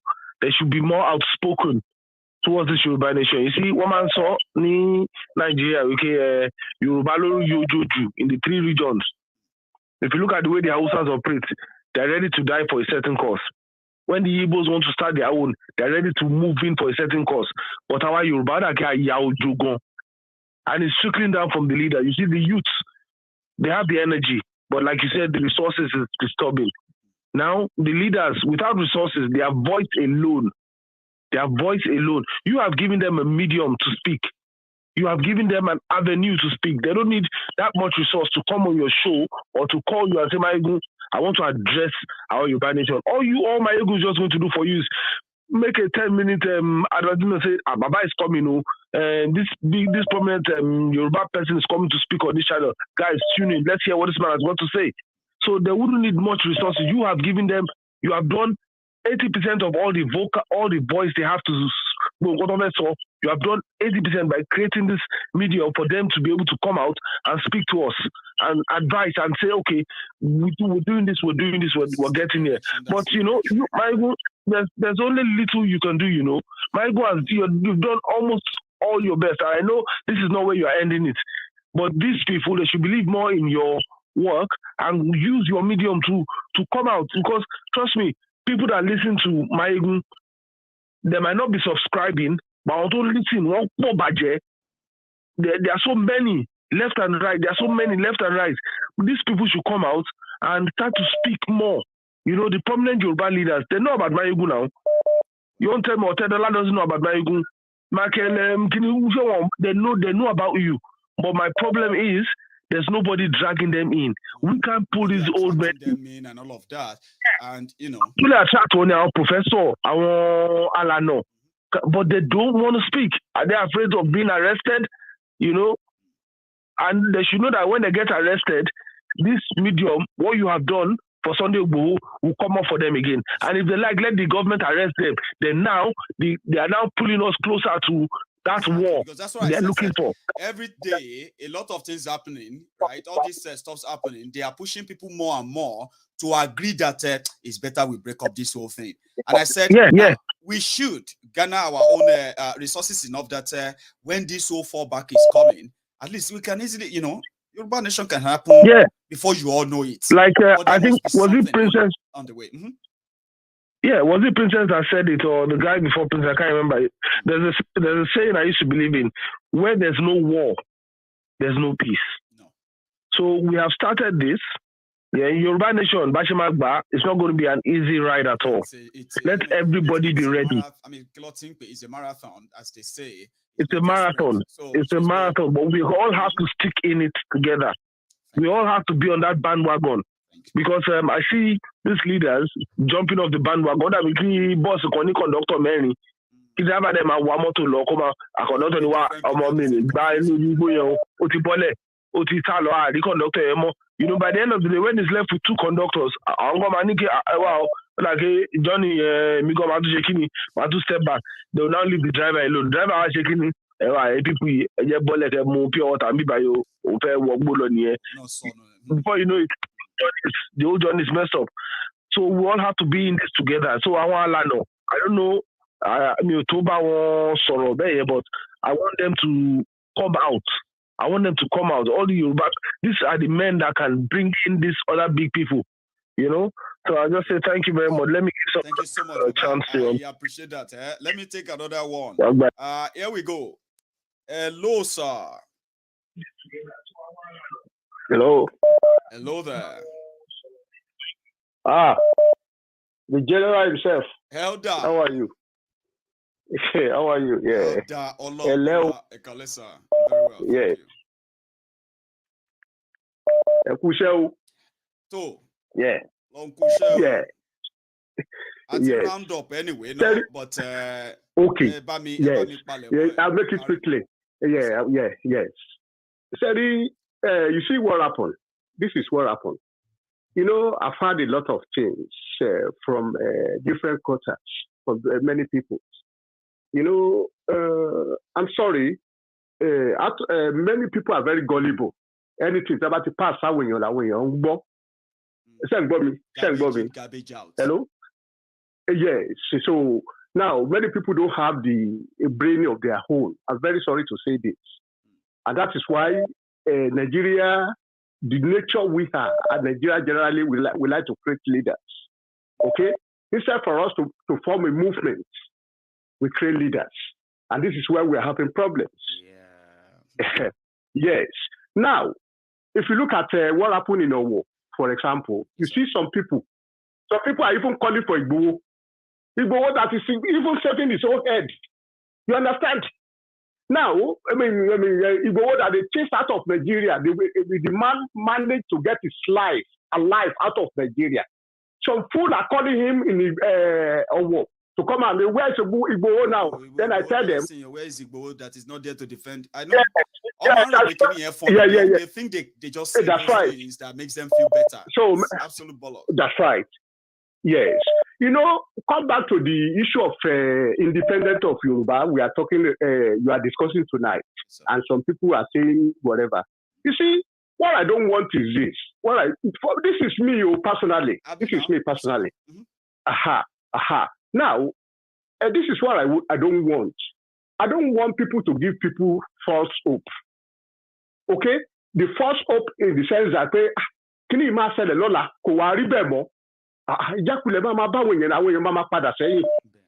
Okay? Now, I've said it. Yes. Oh, yes.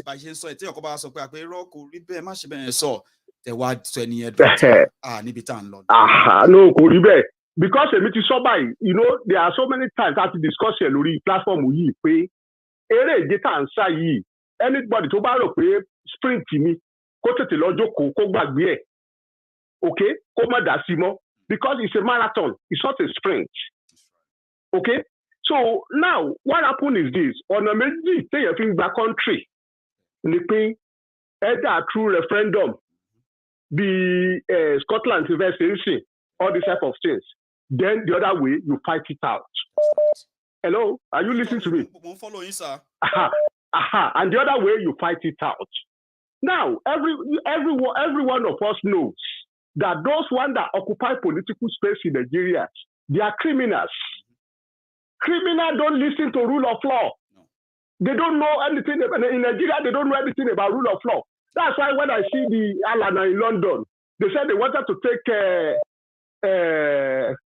Nigeria government to court about Ekiti elections and also states.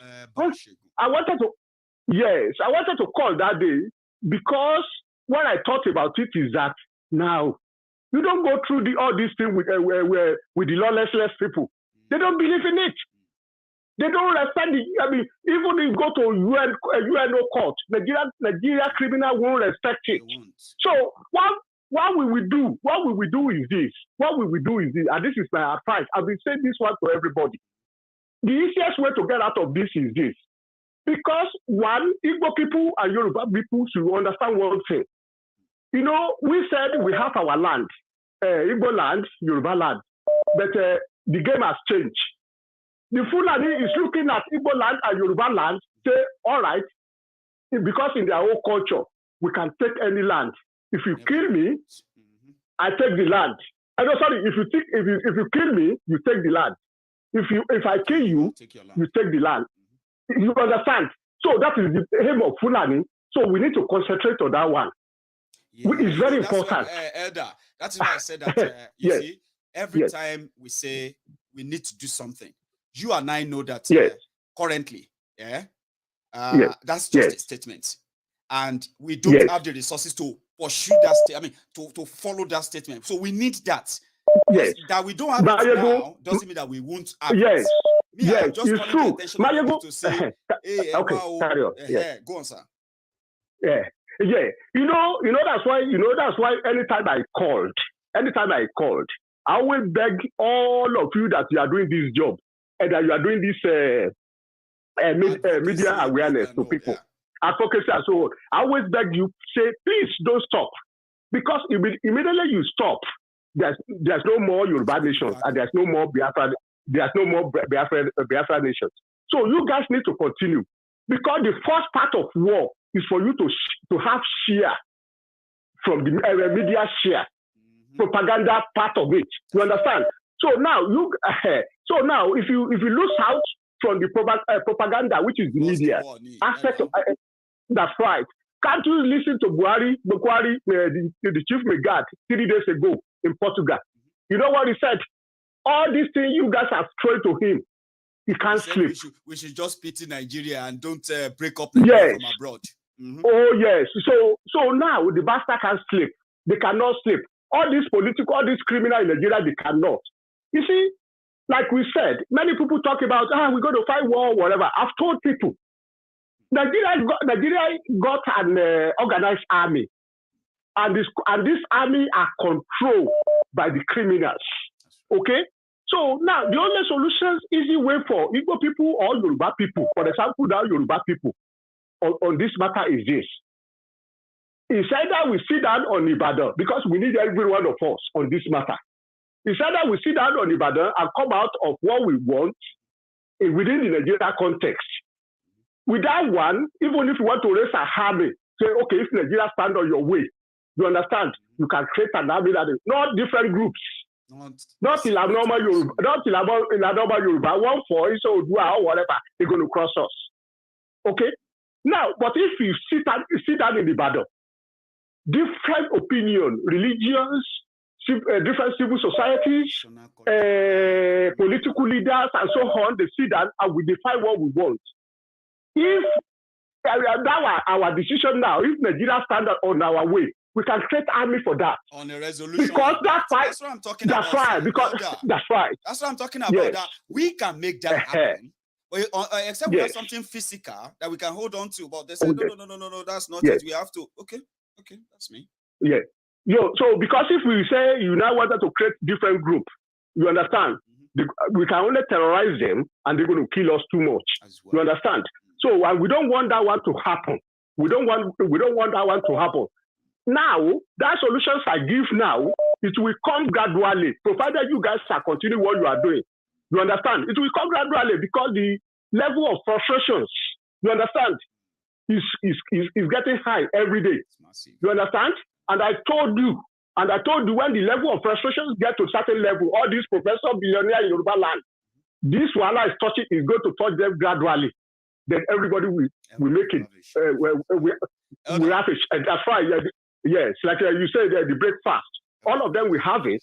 Then we will be able to sit down and decide on what we want. That's right. Within that context of Nigeria. I think that's all we do. I mean, you are so brilliant. People always say that they miss you and they miss you and all of that. I'm happy that I have you tonight, sir. Yes. Thank you. My time is up. Thanks. Let me take one more and call it a night. Hello there. I hope I can actually round this up quickly as well. Time is gone. Hello. Thank you. Hello, Maiyegun General. Can you hear me? Hello, sir. How are you? Larry, I'm good, my brother. Can you hear me loud and clear? Yes, loud and clear. Did you say Larry? Oh, okay. Because yes, sir. Larry. Okay. Baba, yes, sir. Larry. You would need to help me tonight. I've only got about 8 minutes to get out of here, by the way, because of my time. But I hope you will make it count for me, at least. Quick. Baba? All right. Man, Maiyegun, a lot of people have said so much. First off, good evening, good afternoon, good morning to everyone, wherever you are today. So, a lot of people have said so much, and the truth be said, the way I see everything, just like I said yesterday, I was like, ooh. I'm on the topic, but I was having that feeling that I didn't want to do something about the topic because it looks like he wants to really get to the bottom of the whole thing. Sorry, I actually missed that. I didn't hear that, by the way, Larry. I don't know. It's like you are far away from the phone somehow, or the phone is far from you. Oh, okay, hold on. Right, okay, hold on. It's a bit better there. What about now? It's clearer now. Thank you. Yeah. I said, I didn't even know that you were gonna bring this thing today, but I was having a feeling since yesterday that the way you ended everything, the look in your face, I was like, psychologically, it looks like this guy he would like to get to the bottom of this whole thing. Well, fine. I also saw we are the leader.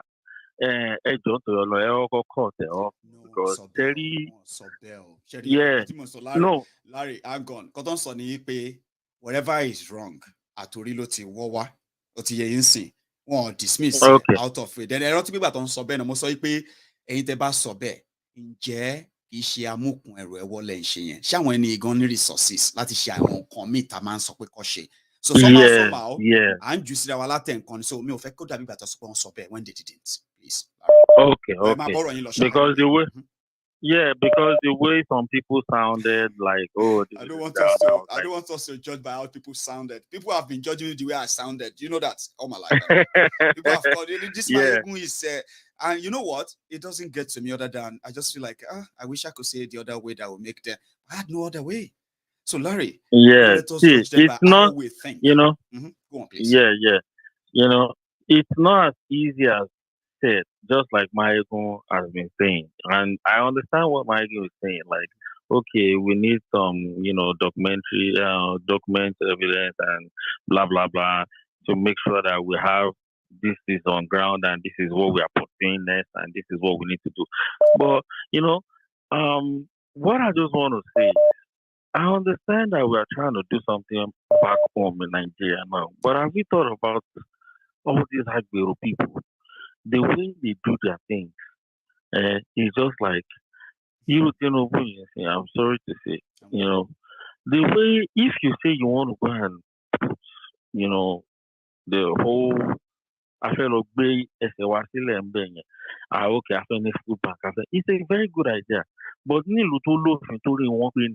because I don't àwọn náà lọ máa wá àwọn èèyàn lọ síbẹ̀ kan lọ dàrú nígbà tá a bá sọ pé òkè ẹ̀yìn ẹ wá máa gbóúnjẹ o a fẹ́ fi fà àwọn mọ́ra yes it's a very good strategy ẹni ìdòwú fine okay iṣẹ́ kékeré la ní o but when you look at Nigerian government they will make everything so they're not going to look at us and ignore. They will come for us, I know.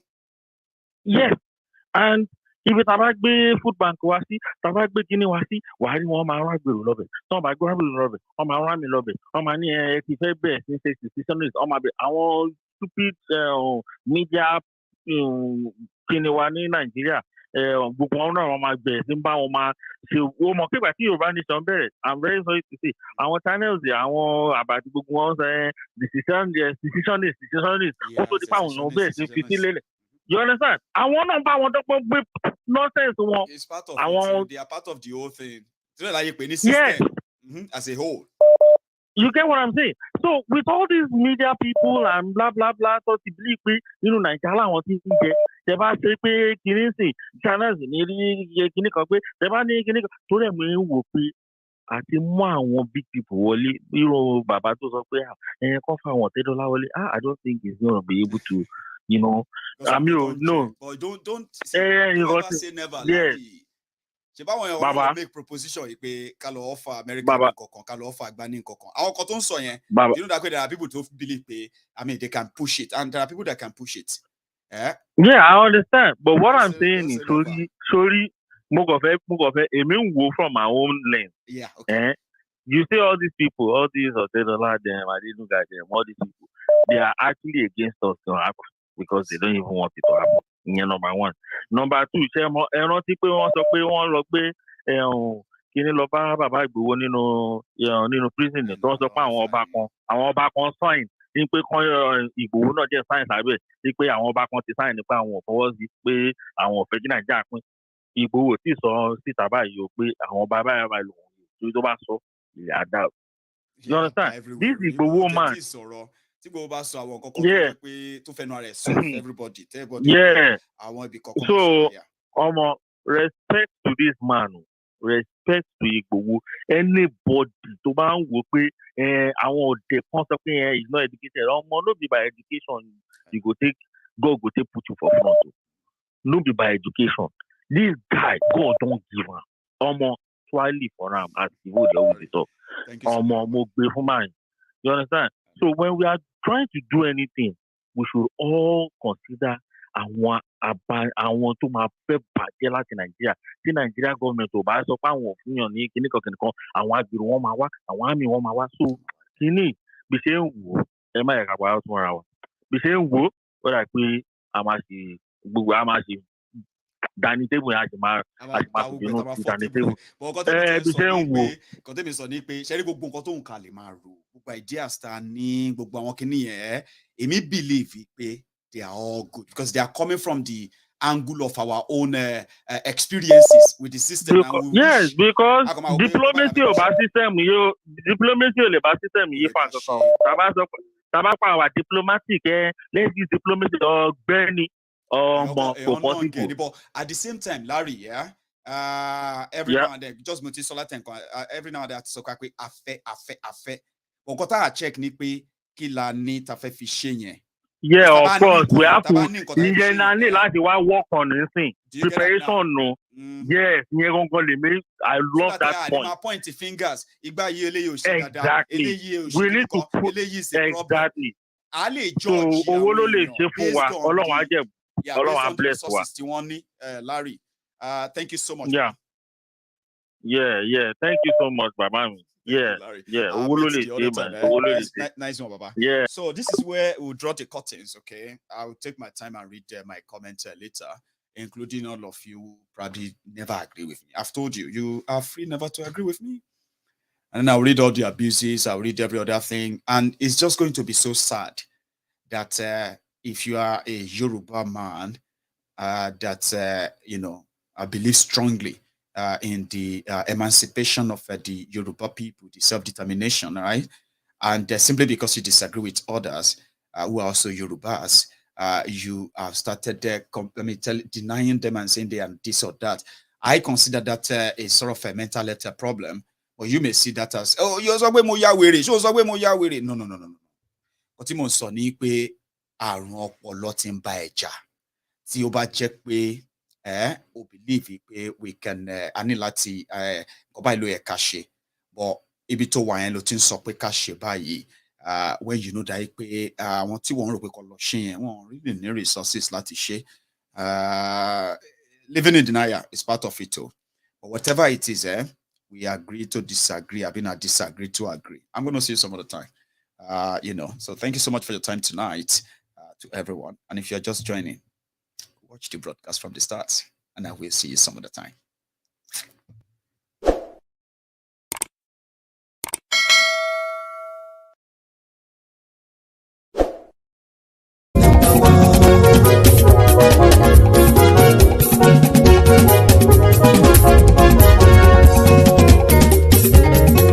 Àní ẹ̀sùnra kì í. Maiyegun ti dé. Maiyegun ti dé. Ọ̀jẹ̀lú ẹ̀sùnra kì í. Maiyegun ti dé. Àní ẹ̀sùnra kì í. Maiyegun ti dé. Lórí Facebook. Maiyegun ti dé. Àní ẹ̀sùnra kì í. Maiyegun ti dé. Lórí YouTube. Maiyegun ti dé. Àní ẹ̀sùnra kì í. Maiyegun ti dé. Bọ́ bàbá gbé wúrẹ́. Maiyegun máa wí. Àní ẹ̀sùnra kì í. Maiyegun ti dé. Ijó ìgbádìyẹ. Maiyegun máa wí. Àní ẹ̀sùnra kì í. Maiyegun ti dé. Prẹ̀sìdó bá rúfin o. Maiyegun máa wí. Àní ẹ̀sùnra kì í. Maiyegun ti dé. Kí gómìnà kówó jẹ. Maiyegun máa wí. Àní ẹ̀sùnra kì í. Maiyegun ti dé. Ọlọ́pàá tí ń darí bá. Maiyegun máa wí. Àní ẹ̀sùnra kì í. Maiyegun ti dé. Aṣòfin tí ń rúfin o. Maiyegun máa wí. Àní ẹ̀sùnra kì í. Maiyegun ti dé. Òkúra olóṣèlú. Maiyegun máa wí. Àní ẹ̀sùnra kì í. Maiyegun ti dé. Ọ̀jẹ̀lú ẹ̀sùnra kì í. Maiyegun ti dé. Àní ẹ̀sùnra kì í. Maiyegun ti dé.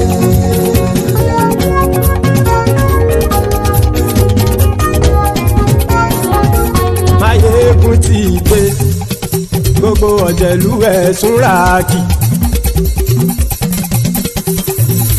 Maiyegun ti dé. Gbogbo ọ̀jẹ̀lú ẹ̀sùnra kì í. Ṣùgbọ́n ní bá ti ṣe èyí tó yẹ kí wọ́n ṣe, ọmọ bá dèrò ní fi wọ́n níran o. Maiyegun ti dé. Gbogbo ọ̀jẹ̀lú ẹ̀sùnra kì í. Maiyegun ti dé. Gbogbo ọ̀jẹ̀lú ẹ̀sùnra kì í. Ṣùgbọ́n ní bá ti ṣe èyí tó yẹ kí wọ́n ṣe, ọmọ bá dèrò ní fi wọ́n níran. Wọ́n fowó bẹ́ẹ̀ o, Maiyegun ó sọ pé wọ́n ò bẹ́ẹ̀. Wọ́n fowó bẹ́ẹ̀, Maiyegun ó sọ pé wọ́n ò bẹ́ẹ̀. Oníkan ṣáàtì ṣe èyí tó yẹ kí wọ́n ṣe, fáwọn ará ìlú tó gbé wọn débẹ̀ o. Maiyegun ti dé. Gbogbo ọ̀jẹ̀lú ẹ̀sùnra kì í. Maiyegun ti dé. Gbogbo ọ̀jẹ̀lú ẹ̀sùnra kì í. Ṣùgbọ́n ní bá ti ṣe èyí tó yẹ kí wọ́n ṣe, ọmọ bá dẹ́rọ̀ ò ní fi wọ́n níran. Ha! Kì máa yí ṣe eré, ọ̀rọ̀ yìí kì í ṣe ẹ̀fẹ̀. Kì máa yí ṣe eré, ọ̀rọ̀ yìí kì í ṣe ẹ̀fẹ̀. Ẹni bá ti lè lẹ́bọ̀ lẹ́rù o, ọmọ bá dèrò kàṣàyè tú wọn síta. Maiyegun ti dé. Gbogbo ọ̀jẹ̀lú ẹ̀sùnra kì í. Maiyegun ti dé. Gbogbo ọ̀jẹ̀lú ẹ̀sùnra kì í. Ṣùgbọ́n ní bá ti ṣe èyí tó yẹ kí wọ́n ṣe, ọmọ bá dẹ́rọ̀ ò ní fi wọ́n níran. Tẹnitẹni ọmọ Maiyegun ọ̀rẹ́ ara ìlú mọ̀mọ́ ni mo fọlọ́run sọ ẹ̀ bá kìlẹ́bù. Lóòótọ́ olódodo ìlú ọ̀tá ìlú mọ̀mọ́ ni ìwọ ṣá máa ń ṣọ́ra kò sì mọ́ bẹ̀rù. Bọ́tà ń lè rí bóníṣègùn lé káwọn mọ̀mọ́ fi ṣera wọn ni ó ti dẹrùn tí wọn ò gbọ́dọ̀ sè mọ́bẹ̀. Èèpo ọ̀bọ lọmọ bá dérò tàjẹ́ ò gbọ́dọ̀ jẹ́, ó ti jọba lórí àbínú ẹni kò sì mọ́ fòyà. Àìsíwọ́lu ní ẹnìkẹ́ ìgbódì ẹyin lábàrá o, ó kó ẹni tó bá dán o àkàmù. Maiyegun ti dé. Gbogbo ọ̀jẹ̀lú ẹ̀sùnra kì í. Maiyegun ti dé. Gbogbo ọ̀jẹ̀lú ẹ̀sùnra kì í o. Ẹni bá ti ṣe èyí tó yẹ kí wọ́n ṣe, ọmọ bá dèrò òní fi wọ́n níran o. Maiyegun ti dé. Gbogbo ọ̀jẹ̀lú ẹ̀sùnra kì í. Maiyegun ti dé. Gbogbo ọ̀jẹ̀lú ẹ̀sùnra kì í. ṣùgbọ́n ní bá ti ṣe yìí tó yẹ kí wọ́n ṣe ọmọ bá dẹ́rọ̀ ò ní fi wọ́n níran.